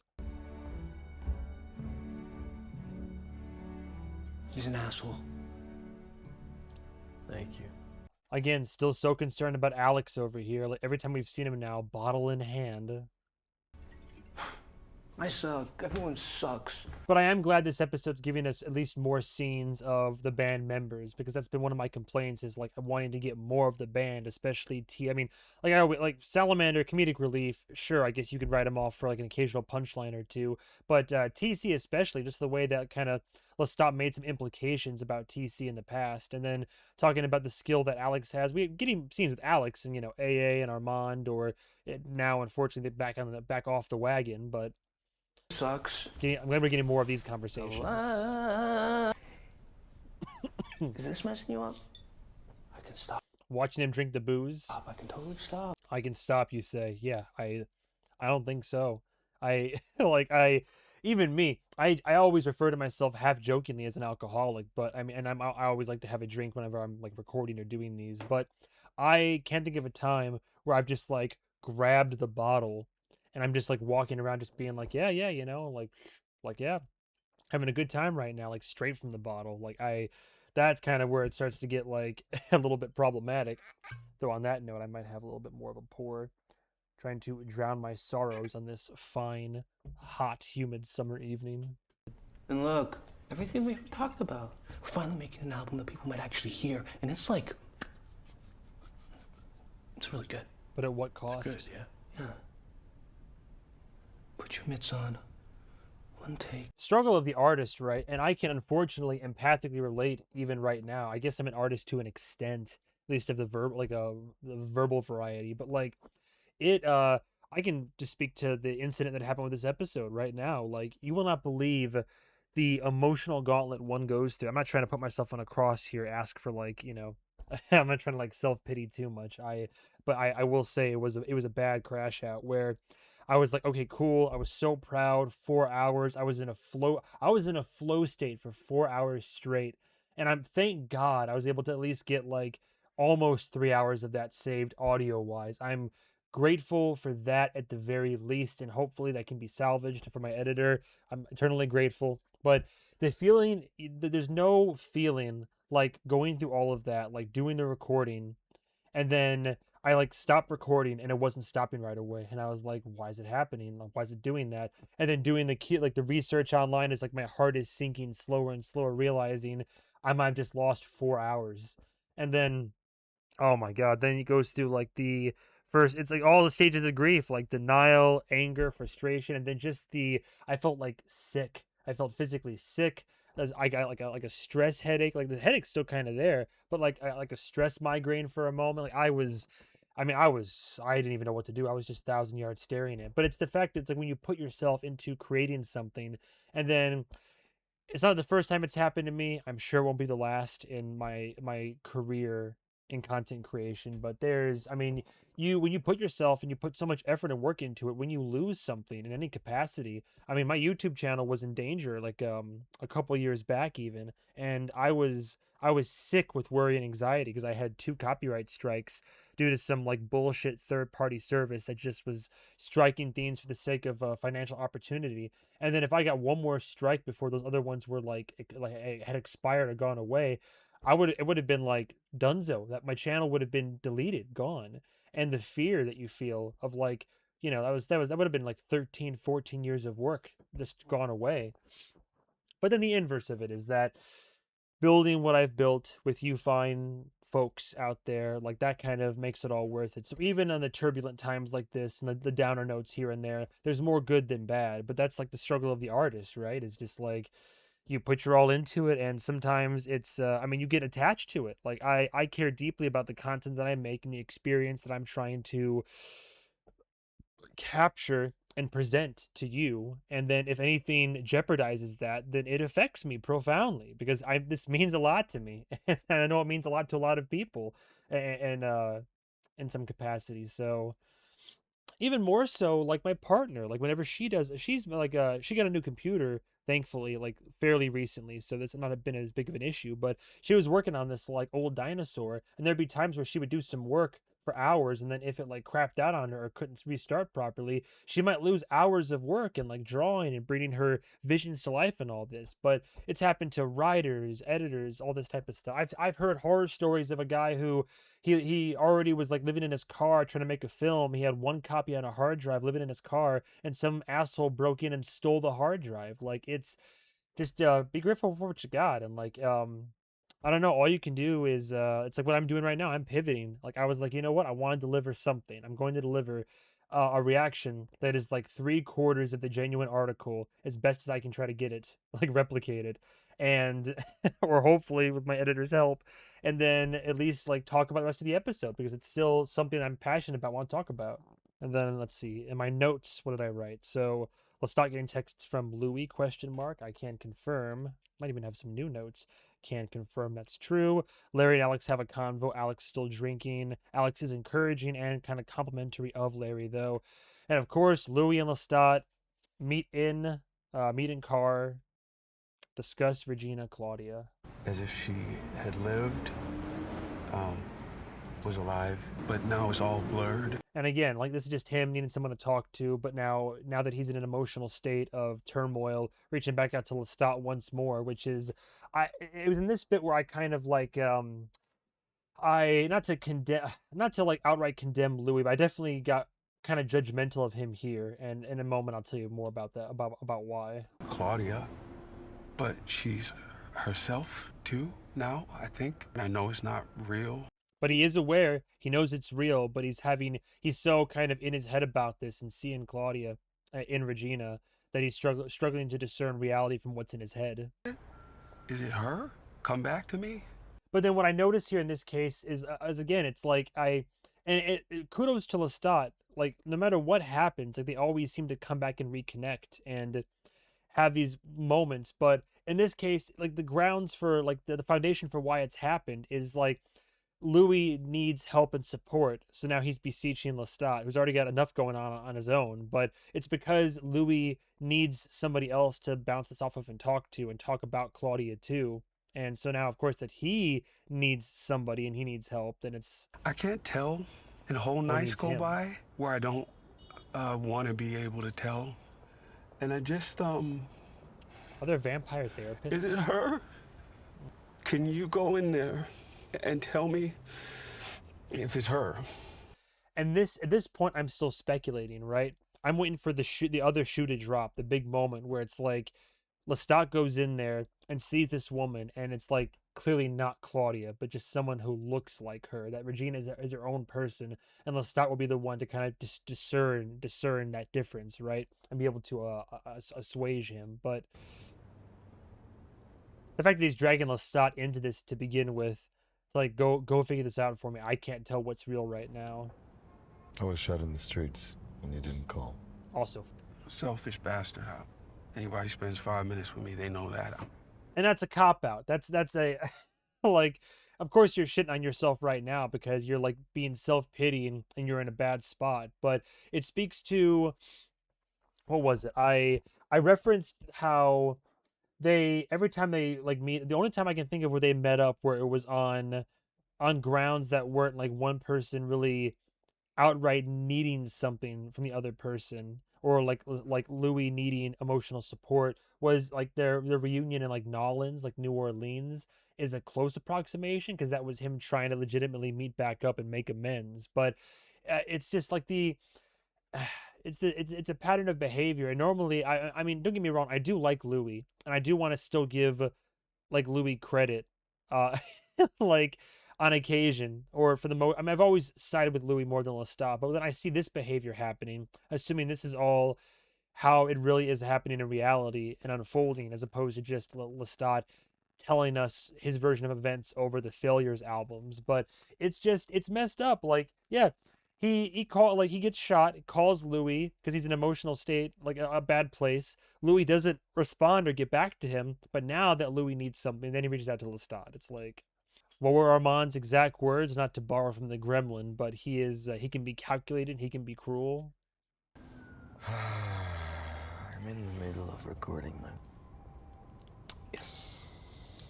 Okay. And that speaks a lot to Lestat as well. Like, even though he has he did not have to respond to the text. He didn't have to come out here and meet him. He didn't have to come meet back up and see his ex-husband essentially again and help him at all or listen to him or anything like that.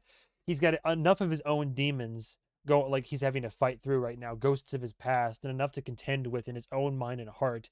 And kudos to Lestat, the fact that he shows up here when he did not have to, and in fact probably, I mean, honestly, shouldn't have at the end of the day.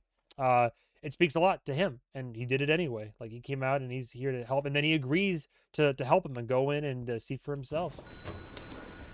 Brownie points. And we have the undercover, the undercover drip. Chicken and waffle special. But alas, there is no, like, this is the interesting part, is that I'm expecting a different face, but it's not a different face. Lestat comes in, it's also Claudia, which begs the question, is it just someone that still looks so much like her that Lestat also sees it, and it still is another person, or that's just literally how she looks? Wouldn't order it. And she just so happens to be her spitting image. But I gotta say it. Get you a water. I wouldn't order it. You a water? Bottle of water? You're him. Yeah. Recognizes him immediately.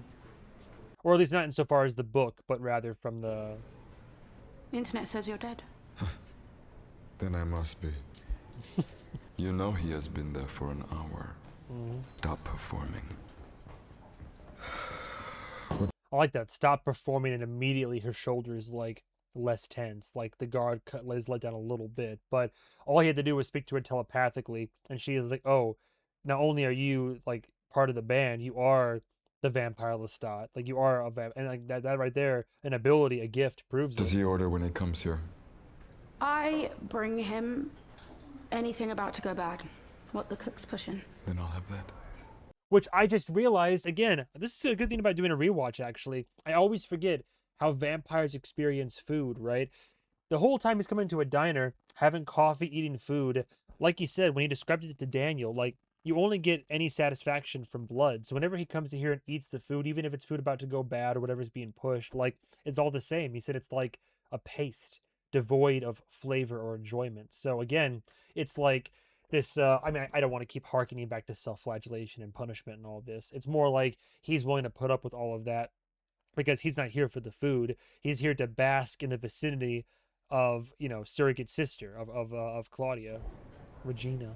And then, but seeing her, and again, being put in the situation by Louis, he's forced to confront the demons of his past once more. On the pile of people that are already there, what's one more? What's one little, like, deek on the little top in the form of Claudia or Regina? Like, they're blending together. Almost as if I can't discern anymore. But yeah. And she's reminding him of that entire relationship and that person, his fledgling. He's seeing in her what Louis probably is seeing. So it's like beneficial, going in both. And if he's paying you what I imagine he's paying you, why do you still work here? Well, if which was my same question, which I think I don't know if that made it through to the recording, but I did ask earlier. I was like, funny how she would still work at the, I think I asked that when he first walked in. I was like, why does she still work at the diner if she's being paid $500,000 to like do this job? Things with us get too freaky, I just pick up a shift or two to get some real back into my life. Which then immediately makes sense because she's using the diner as a way, even though it's like a shit job and she technically has a lot of, like, a life-changing amount of money and her debts are cleared, it's a grounding thing because you take a role like that, you know, it's like it's mentally it'd be a lot to deal with. And again, I don't know if I already spoke to it or not. If I did, I might just cut this out. But there are like men out there that are, no, I haven't spoken to it yet. There are men out there, you know, that are not even necessarily all looking for sexual gratification and for a concubine, as it were, but they're looking for, they just can't seem to figure out the dating game on their own. And it's, you know, maybe middle-aged, maybe older, sometimes younger, but a lot of times older gentlemen who are wealthy or well-to-do, and they're paying, and I've heard stories from like friends of mine or other like associates or people online, there are just men that'll like pay for that companionship, even like very much what Louis is doing, not exactly for the same reasons, but because they just want somebody to accompany them to talk to them, to talk with them, to listen about their day, and just like accompany them out to dinner and just be there, just like on their arm, or just like walking down the street or something like that. And again, I don't fault like any women of the night. I don't fault like like I said before, I support sex workers or anything that's like adjacent to that kind of lifestyle. In this situation, granted, there's a certain level of danger to it, and her alarms were going off before she agreed to it. Like there were some red flags that were presenting themselves, but I fault Louis more for the situation than I fault Regina. Like I get why she would sign up for it. Like it's like like I said, it's a life-changing amount of money, and at the end of the day, it's it's a guy who could be dangerous, but like it's a dangerous world, right? And a fella seeking companionship, and it's a job, it's a gig, and it can help, it'll help her and eventually her career and all that. But I don't fault her for taking it. But I also now, like, at first I was like, why does she still work at the diner? Why would she even need to? But it makes sense, because imagine if you were to like work a job like that, and you're supposed to play a character and play a part and sink into a role, you would eventually you might be doing what like Louis is kind of getting caught up in, is that pitfall of like the disassociation there. Like you like lose yourself in that if it starts getting really weird and you like become a different person. I'm sure actors a lot of the time probably have to have similar practices, something that can ground them, bring them back to reality, put them back on the straight and narrow. But yeah, her spelling out like that makes a lot more sense why she would be back working here. He's bringing you in this now. That's his next thing, is it? We're gonna be a family. Oh, Uncle Les. Lord. Oh. Find someone else to swindle. He's the one coming around here doing all this with me. I just wait for the bell to ring, or the blower to buzz, or the 100 texts a day. You heard him. And then her saying it like that then also helps the floodgates open. I'm hurting Louis. And here's the thing, I wouldn't say that she's the one incidentally, yes, but he's hurting himself in a situation. Like, yeah, she agreed to do it, and yeah, she's playing up the role and the part, and you can make an argument saying she's enabling the behavior by agreeing to it. I mean, she could have easily have said no, and then Louis would probably still like be skulking around outside or something like that. But I mean, I shift blame more towards him. Like, yeah, should she have agreed to it? Maybe not, but like I don't fault her for agreeing to it. But really, it's Louis hurting himself in the situation. I look like her. I look just like her, don't I? Your gait suggests a hip injury that she never suffered, and she had a heart murmur you don't. Which shows just how not only observant Lestat is, but how much he really cared for Claudia, to the point where it's like, look, you might look like her. And apparently she does, because as far as she's seen, I mean, like, there's only so many human beings out there in the world. So some of them are bound to be identical or doppelgangers or copies of each other. There's only so many different ways the dice can be rolled and fall, right? So like, I can accept that she is the spitting image of Claudia, like, honestly, but it's also very telling and like got me in my heart a little bit that Lestat's like, no, you might look like her, you might be able to sound like her, but you don't have, like, she just has a different walk than you do. Her heart sounds differently. Like, I knew her and you are not her. But I look like her. You do, but you're not her. And he's not going to acknowledge it. Like she does, and she's triggering a lot of memories and trauma for him as well. But he would never admit it. Like, at least not right now. Like, if he admits it, I think that's what would break the whole situation. Maybe give her a lot to think about. And then again, you have this beautiful but somber piano coming in.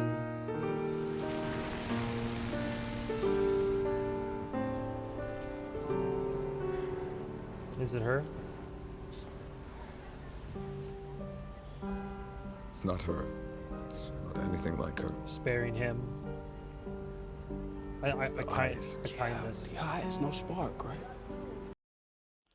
Again, in these moments of desperation and emotional turmoil, Louis looking to Lestat for assistance, and Lestat, because he's like, well, Louis wants me now, just like my mother, just like anybody else in my life. I want to be wanted and loved.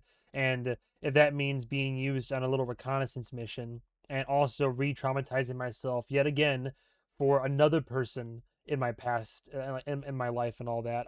I'll do it because Louis needs me and he needs somebody right now. But it's also very, it's like what's the word? It's a mercy he's kind of giving to Louis right now in telling him that, like, that's not, it looks just like her, but at the same time it's not her, and I'm just gonna tell him that it doesn't look like her either, just to help him hopefully move on. Don't see this person again. And next time someone tries to murder me, pick up the phone. Least you could do, man. But again, I gotta give you kudos, brownie points, credit where credit's due. Like, didn't have to do it, but he did a nice thing for Louis, just like, hey, help yourself out here, don't see this person, it's not good for you. For all people, and of all people to have told Louis that perhaps it's for the best that they'll stop, maybe it'll even be the most effective, perhaps. But now, with the thoughts of Claudia on his mind, we head back to the studio, recreate that thumbnail picture for the episode as we sit down and bare our soul.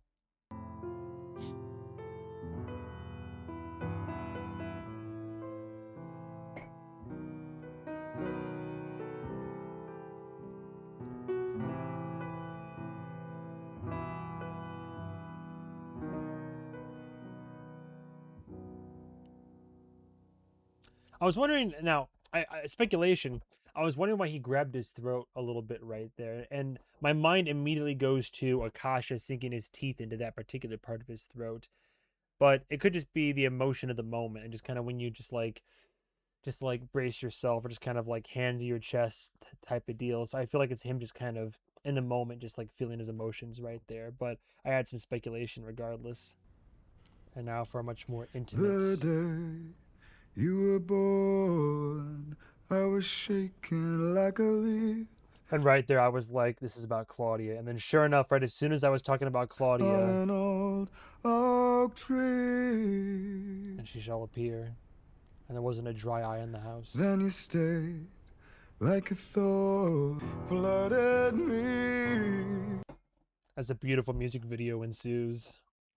Even when we parted ways, you never turn your gaze. And even when we parted ways, as you were dying in front of me, you never turned away.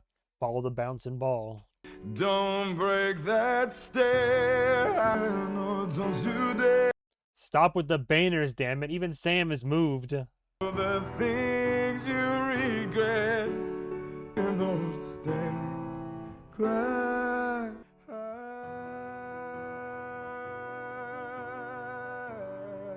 It's even more interesting because you can...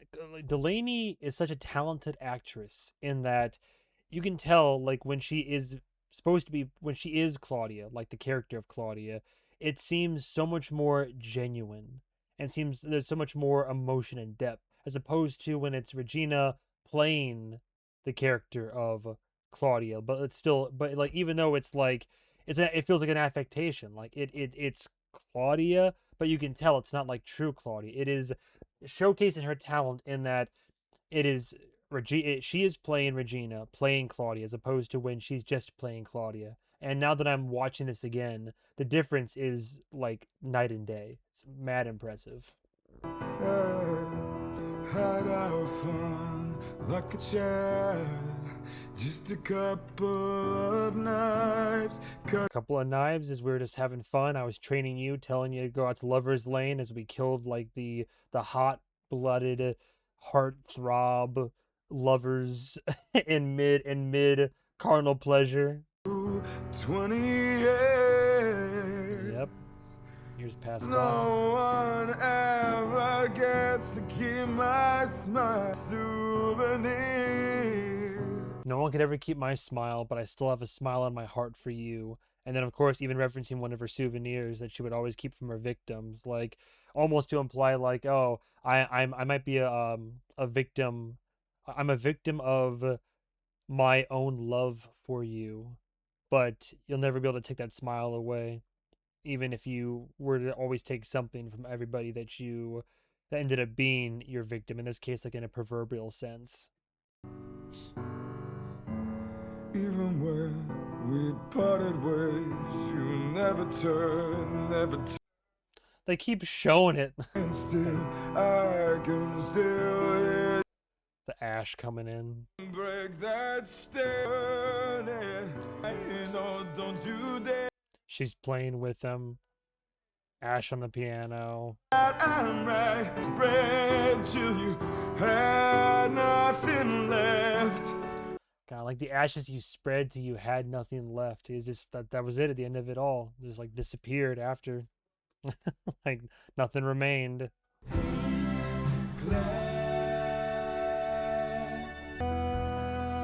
Important to note in this scene, by the way, the band is listening. Sam is locked in, clearly affected as a fellow vampire as well.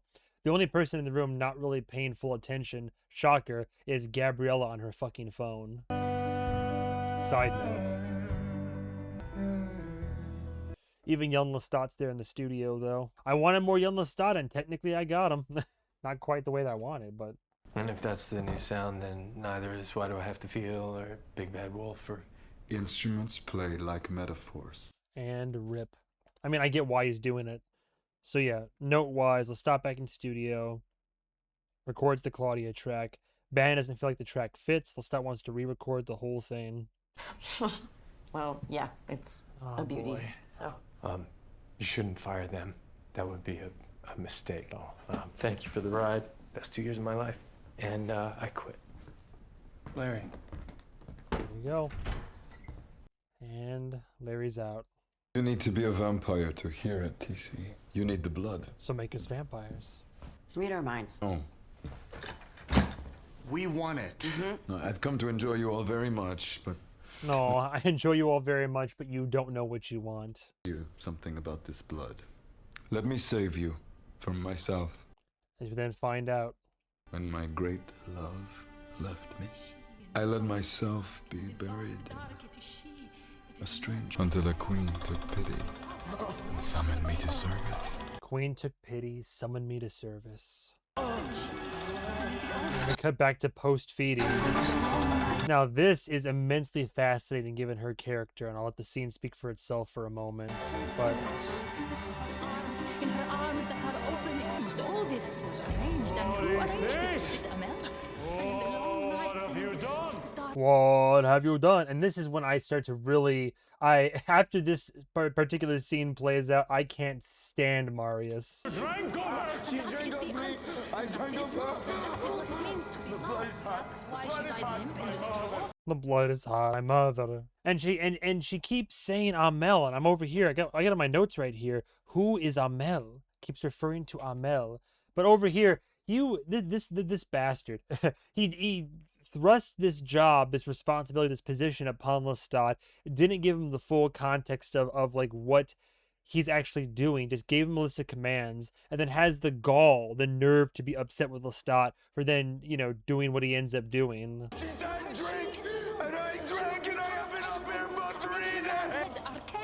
Got the gift of, got the cloud gift and can't quite control it, unless she's keeping him suspended in the air. Why the days without number, and what am I for?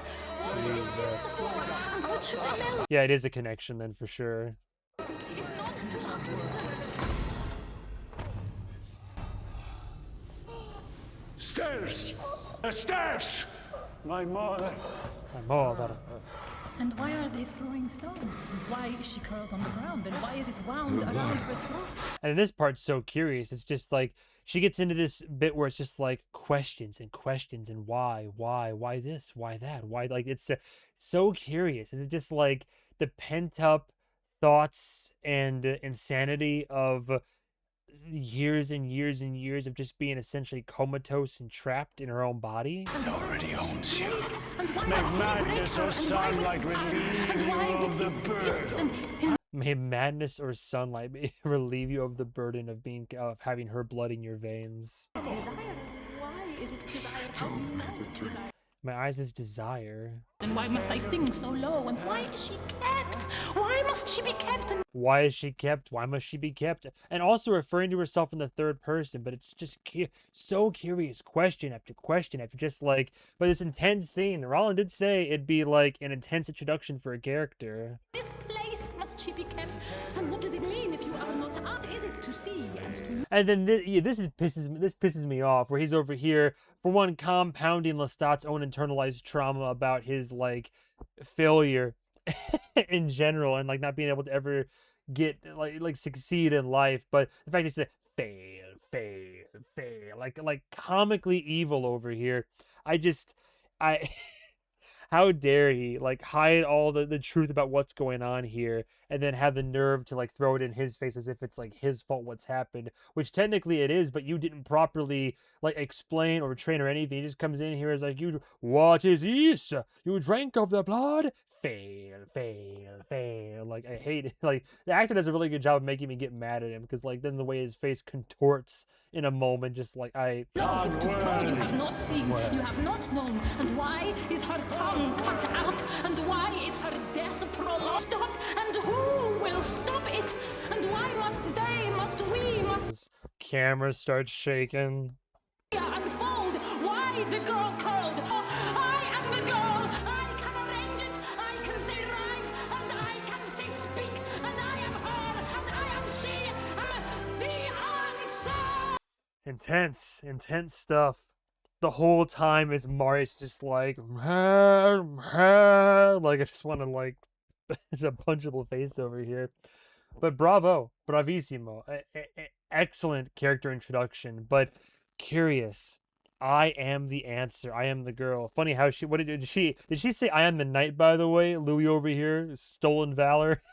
Like, oh my, but why she's like that though? A broken record, full of just question after question after question, almost the embodiment. I spoke on it a bit in the Lost Cut, but like the embodiment of like overthinking, and how like an overthinking, almost like an ADHD mind would be going a mile a minute, just like question, possibility, permutation, possibility, what about this, why not this, statement, question, still, like, it's just the way that it's a fascinating way of speaking. And I wonder that if it's just because she's like waking up and it's been so long since she has, or if it would be any different if you gave her a bit more time and she got her bearings, got back on her feet. But then I'm also curious then, like, I speculate a little bit and theorize, like, is this kind of a symbolic of the patriarchy, kind of trying to keep the matriarchy down and subdued? Like, the whole thing is, why is he trying to keep her subdued and like underground and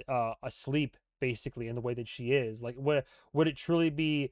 Is her intent to, like, is he trying to protect humanity, keep the balance between the human world and that of the vampire? Like, is it more self-servicing? And he calls her mother. Does he mean mother in terms of literal biological mother, or just because, oh, I'm her fledgling, I was turned, and then I realized what she was capable of? Is her power too great for any of this? And I don't know. Like, is he doing it for selfish reasons? Is he doing it for? I mean, definitely, he was trying to prevent the great conversion. Like, if she were to fully waken up and come to her full senses, like, would she be any different? And then if she was a bit different, would she have that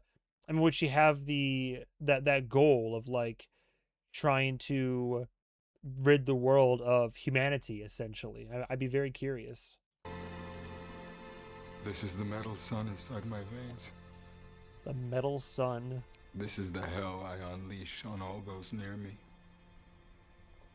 It cannot be restrained in the moment or tamed over time.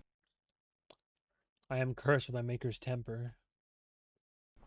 But it's also curious how he then, it seems like he blames his blood for his own suffering. But in this case, is he saying, I have the blood of Akasha, and that's why I have these moments of, like, violence, or my vengeful nature, or a temper, or I can lash out, or I hurt those around me? Or is he just chalking up the Akasha incident to one in a long chain of events that he believes are all just like, this is who I am. I like hurt people, and I hurt those that are around me because I have the blood of Magnus in me. I have the blood of Akasha. I have these beings that are violent or otherworldly, and I just keep spreading the misery wherever I go. So follow Larry to a better life. And this somehow just emboldens them. Oh, galvanizes.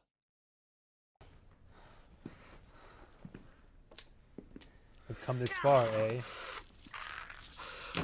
God. Fucking bad. And there you have it.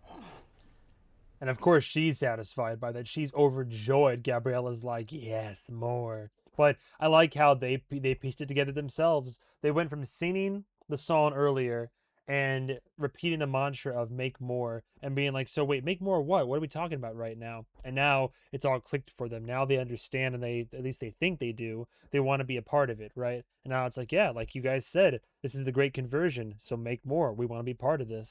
The question is, yeah, and of course she loves the idea. Not to be demeaning to women or anything. I know I keep calling her a bitch, but like out of all, like between if I haven't mentioned it already, between Gabriella and Armand, like she's really in contest for like character that I just don't like. Like I like the character. The character's interesting and well portrayed for sure, but like this like getting exactly what she wants. Her like the.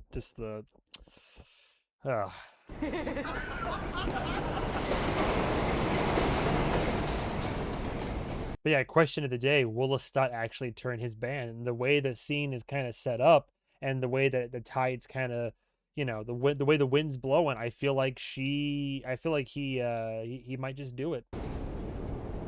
Larry? Larry Slater? Lead guitar, TVL?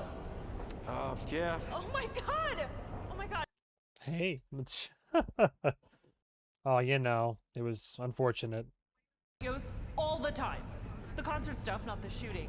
I mean, It's just like, I watch the shooting video all the time. It just makes me grateful. Reminds me I'm alive, you know? so what are you doing in New York with your guitar? Oh, you know. You guys are making the album. I saw it online. You got his vocals. It's wonderful because the world. And at this point, I'm not gonna lie. I'm gonna give you my play-by-play of the reaction I had to try to make it as genuine as I could from what happened, because it's stuck in my head for sure. But at this point, I said, why do I feel like someone's gonna like fall in the tracks or something like that, or someone's gonna get hurt? That's what I immediately got the vibe of, like, these trains running around. Why do I feel like someone's gonna get hurt? I don't even know if there is a band anymore. They're like laying down a record. I'm just like tired. So real for that. Oh my god, I'm sorry. You do look tired. Thanks. And then I paused it to like laugh at that, and then I see Armand and I'm like, oh no.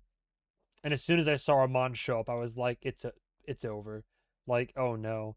I'm like, well, we know that Armand talked to Daniel earlier. He's gonna get Daniel to turn against Lestat. I don't know what their plan's gonna be, but nervous to say the least. Scared even. I'll leave you alone. A terrible goalie. With a total shredder with an axe. Getting right in his head. I'm sorry, what? And then as soon as he said that, I was like, he's fucking dead. You should get some rest. Go walk in front of a train. I'm like, nah, that's... Do I really? said. Rest? No. Just like what he said to Daniel back in San Francisco. Rest. Life is too hard. You look tired. You got a lot going on right now. It's not going to result in anything good or worthwhile. Get some rest. Accept it. It'll be so nice once you do. Sorry, Larry. You didn't deserve it.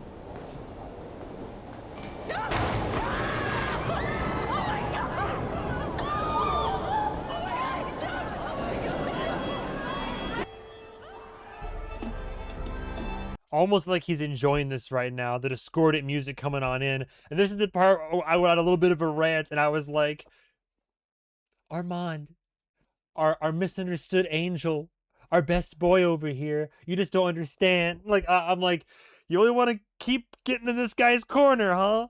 I'm not saying they're all innocent, but like, come on. Especially in light of the recent comments I've been reading about it. I kind of did for like a couple minutes. I got on my high horse a little bit, and I was just like, we're really gonna be like, oh, you know, just how it's okay. He's just a product of his trauma. I'm not saying nobody else is doing anything bad, but like, there's a reason why he's a gremlin to me. He's a devious little gremlin, and the fact that like of all people, Larry, who like what's he done wrong? He wanted to walk away from the band and all that, and just like go like try to at least live a better life away from that, and then you know gets fucking flattened, smashed for his troubles. And this look that Armand gives is almost like almost pleasure, like a smile wants to creep. He always has that, like the mouth goes a little bit agape, and it's like he's like entranced by by what's occurred, by what he's done. I just, but this will probably be the first domino to. I mean, curious to see how Alex will feel about this, but the Armand defenders tickle me pink. I mean, to be fair, like I said, all of our cast of characters have done messed up things, but I mean, to goad a human being into suicide as a means to an end.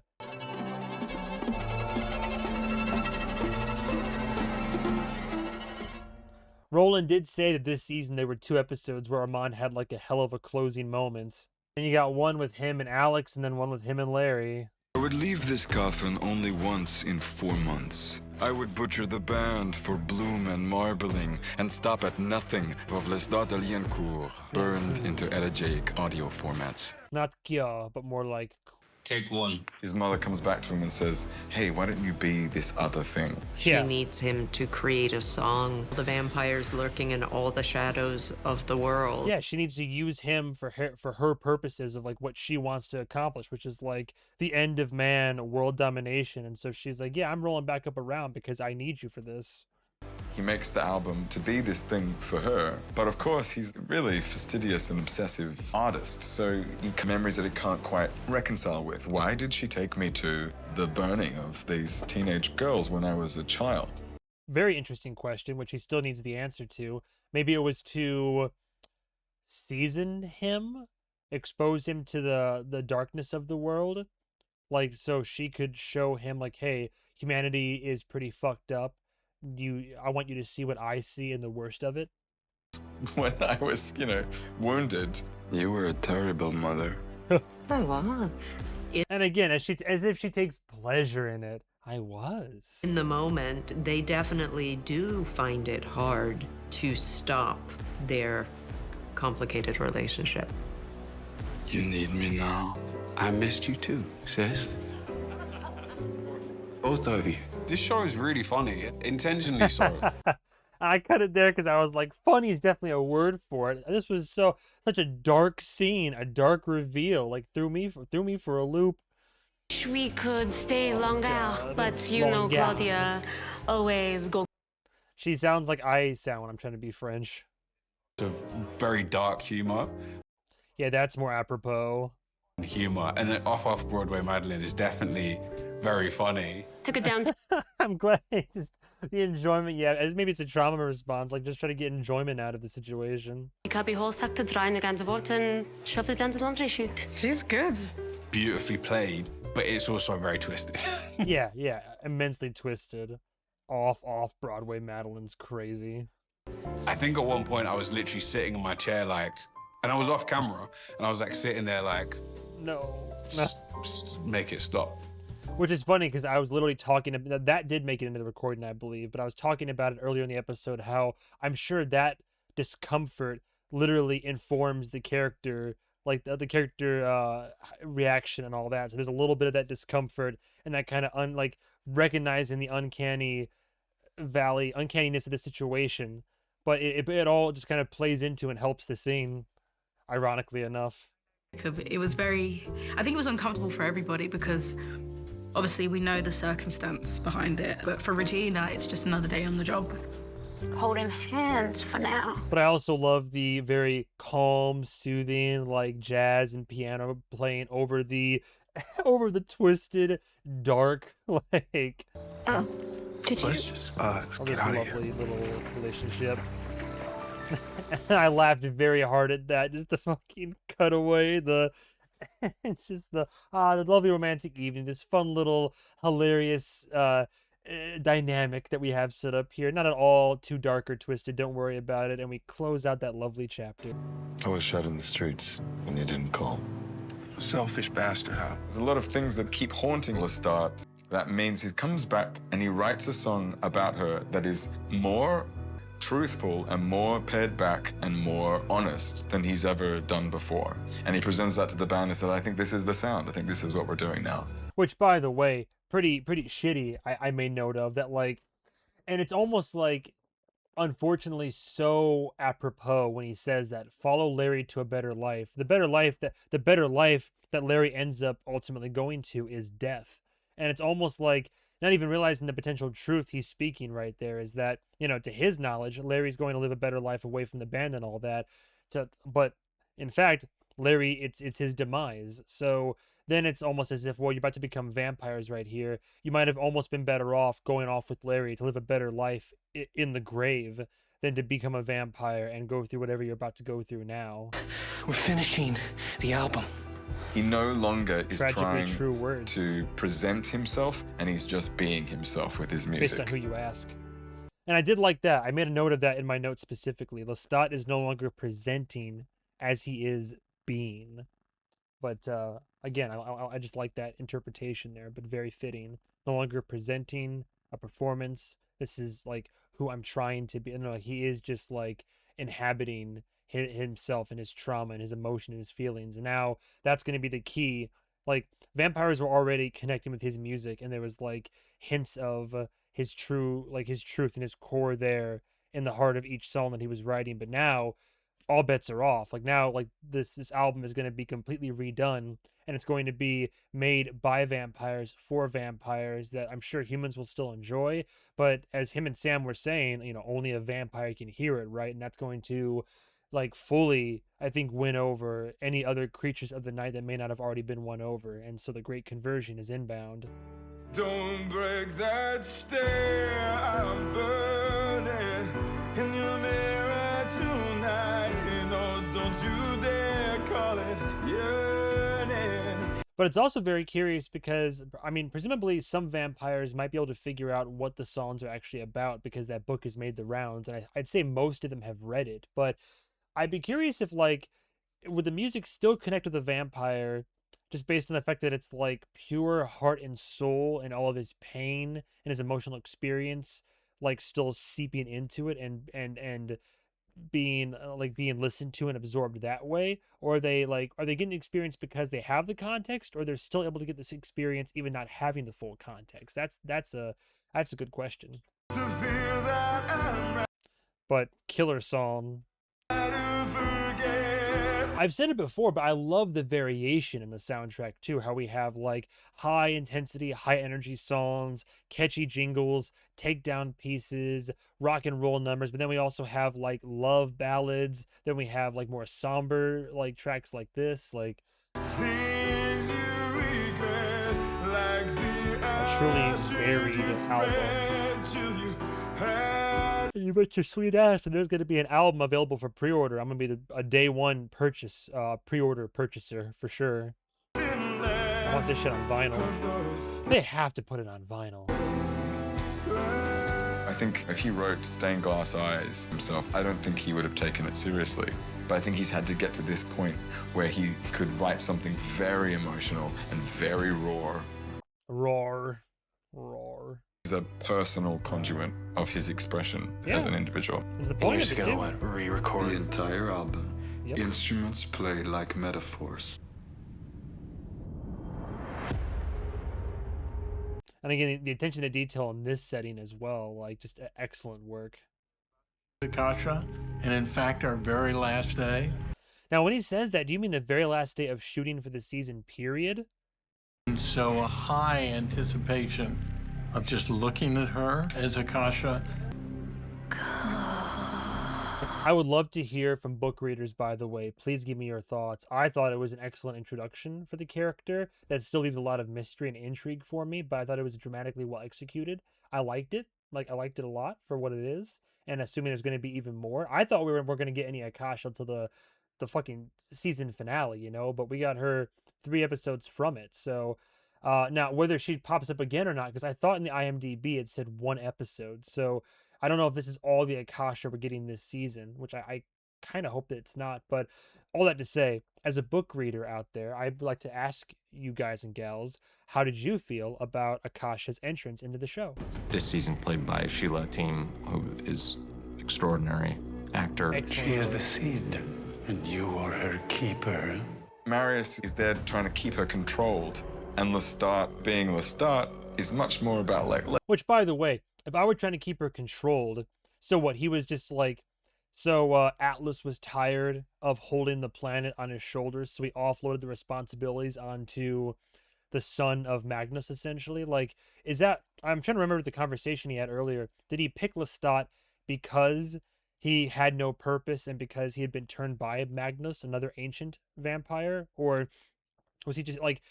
For someone who was so concerned about keeping Akasha under lock and key and keeping her subdued and hidden and entertained but satiated down here, to offload that responsibility onto somebody who didn't even want the job is a hell of an irresponsible decision. And again, the hubris and the ego, and then just to have the gall to then come back and be like, fail,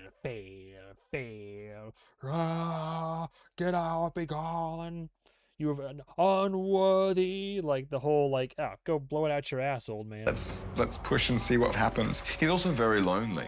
A lever action ice cream disher.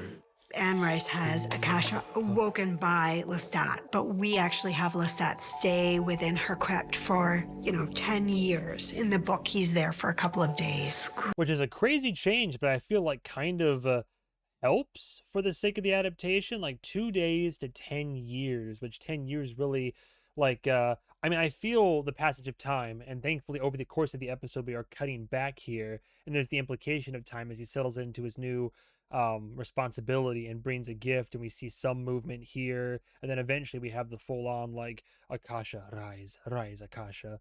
But I like the I've not read the book, so I wouldn't be able to give you my empathic take on that. But as far as adaptation goes, to go from 2 days to 10 years feels like more of an expansion to me. So I like that idea of adaptational choice. He puts on concerts for her. Where is God? Where is God? And she wakes up. Then he's got the blood of Akasha in him. And then the way that manifests in him is obviously he's like flying. And I was up on that rig.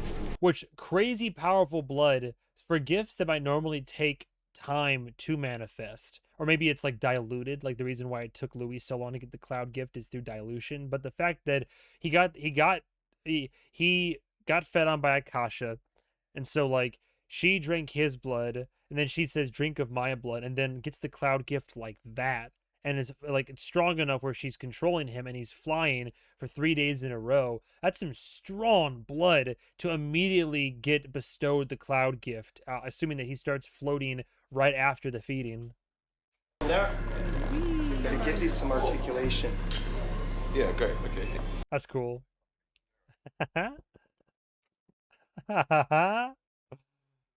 Down, and I was talking to Ron. He was like, "What does it feel like to have the blood of Akasha coursing through?" Which was like a proper 10-foot free fall. Wow, that's so much fun. Nice. What is this for? What should Mel do if not to answer? To have the balance of like having fun while doing it, but also still be able to like give a convincing performance, by the way. But like just the I don't say the plight of an actor, but more just the skill and talent of like good actors. Sheila is phenomenal and extraordinary as Akasha. I am the answer! So it seems, my lady, so it seems. So yeah, well, I hope that was still something to deliver upon. I did my best to touch upon all the main talking points that I remembered actively speaking about only like an hour or so ago when I first recorded the episode. Like I said, my editor is usually really good at salvaging things, so I have high hopes that the first half-ish of the episode is going to be like, I still have my audio commentary, my fresh thoughts, which is great. As long as the audio is there at the end of the day, Not ideal, but it's something. And then I was able to at least include this for the back half of the episode. So not ideal, but with the proper settings, I'll make sure OBS is working properly. And lesson learned, the next 2 episodes will be perfectly fine. One of these days, you guys will get a 4-hour episode. Maybe. But yeah, well, the good news about yapping during the episode, as I always say, which I technically did, is that I've expressed all the main thoughts that I have. The show has been addressing some of my complaints a little bit. My only complaints being I wanted more from the band, which I technically did. We got more involvement from the band, and especially if they're going to be turned, even more so. But we had a nice little scene with Alex and Larry, and a little bit more involvement, a tiny bit from Salamander, TC, Gabriella kind of in the wings, working on the phone and trying to work all the angles this time around. Armand and Daniel are just devils minioning it up, I suppose, which, I mean, again, I guess my closest approximation to what I think that's going to be like is like, well, if Armand has gotten through to Daniel's head and heart, perhaps, then, I mean, I assume that just means that, I assume the translation, I mean, if I'm being real right now, like, you know, Yuri fantasies aside or whatever, I would say that, like, Daniel is the devil's minion, because we equate, or at least I equate Armand with the devil from the Bible, the devil's minion. So he's going to turn him to, like, help work on at his behest, Armand's behest, that is, and go against Lestat, because, like, Daniel also feels jaded, and now he feels a certain kinship with Armand, of all people, and they're going to try to, like, prevent the Great Conversion and work against the band, and the first step in that was taking out Larry, unfortunately. So, damn, dude, rough stuff. So we got that. We have next up is going to be the penultimate episode. I'm sure there will be quite the cliffhanger. I can't imagine what way it's going to go. Hopefully, Louis is actually going to quit Regina, and she can go live, like, go about her life, the new changed life. But maybe he won't be able to get rid of her, and it might be one of those, like, kill your darling kind of things. I worry a little bit for her safety. If Louis goes, like, if Lestat's words of advice can't break through to him, then he might still be facing a dark path. So we'll see how that goes. And then, yeah, Gabriella, I mean, like, I don't know. I feel like Lestat, because he's recording the failures, right? And he says that, you know, the Y chromosome was almost deleted, and it seems to say, like, a lot of shit goes south. But then he comes out unscathed enough to be able to record his version of events in his story and his musings and all this. So I'm sure there'll still be death and dismemberment. I'm sure there'll still be tragedy abound, but who knows how it'll go. In any case, that's all the time I have for today. So thank you guys and gals so much for watching. If you're watching this on Patreon, thank you so much for the additional layer of love and support. It means the world to me. This one might have a slight delay getting to Patreon due to the unforeseen technical difficulties and circumstances, and I'm gonna have to work with my editor to get this rescued and saved at the end of the day. But yeah, if you haven't joined the Patreon yet, but you've been thinking about doing so, now's always a good time. You'll get early access, usually about 2 or 3 days in advance before they hit YouTube. Full, uncut, uncensored reactions with HD video accompaniment, plus access to my entire content backlog and library, which includes the first 2 seasons of the show, formerly known as Interview with the Vampire, all other series that I've done analysis for, as well as couples commentary, Patreon exclusive shows, and on the higher tier, access to my live movie watch parties, which become movie commentary VODs afterwards. But of course, if you're just on YouTube, it's still more than enough. I greatly appreciate it. All I ask is you like the video, comment down below for the almighty algorithm and for the gods as it were, the algorithm gods. And I want you to love me enough to subscribe to me. Please do. Crazy to think of that we just hit 10,600, but we did, and the number just keeps going up. So thank you for love and support. Honestly, if you really do genuinely if you like me and the channel, and you want to support me further for free, the big thing is I get the big popular series, the ongoing live series, those always perform the best. But if you want to help me the most, all I would ask is watch the other ones too. Like, watch the other series that I do. The gameplay, you don't gotta do that. I get it. Not everybody has time for 4 or 5 hour streams, and those are always usually, sub 100 views anyway. I don't expect you to put me on the background for studying or anything like that. But the other reaction series that I do, in a perfect world, the view count would match the subscriber count, which of course is not the case. But the best thing you can do is watch the content, that I put out in general, and that helps to support the channel in a big way in both the algorithm, but also in terms of like revenue and financial wise that I can put back into the channel. So if you really do want to help, that'd be a big way to do it, or share. That's the whole way that I got discovered with Interview with the Vampires. I put out the video, it was shared on social media and online, and I know some of you just do that anyway, so thank you from the bottom of my heart. But those are the biggest ways you can help the channel and help me directly, for sure, is just like watch the content, like, comment, share, all the usual fun, you know, cursed be YouTube algorithm, you know, all the usual trademarks, the hallmarks. But otherwise, thank you guys again so much for watching. Like I said before, Instagram at MovieMan101Pro. There is a post on there right now, the Vampire Lestat. You're hard to miss him. Like the post, make sure you're following for a chance to win a copy, your choice. Let's keep physical media alive. Your choice of copy of the entirety of Season 3 when it comes out.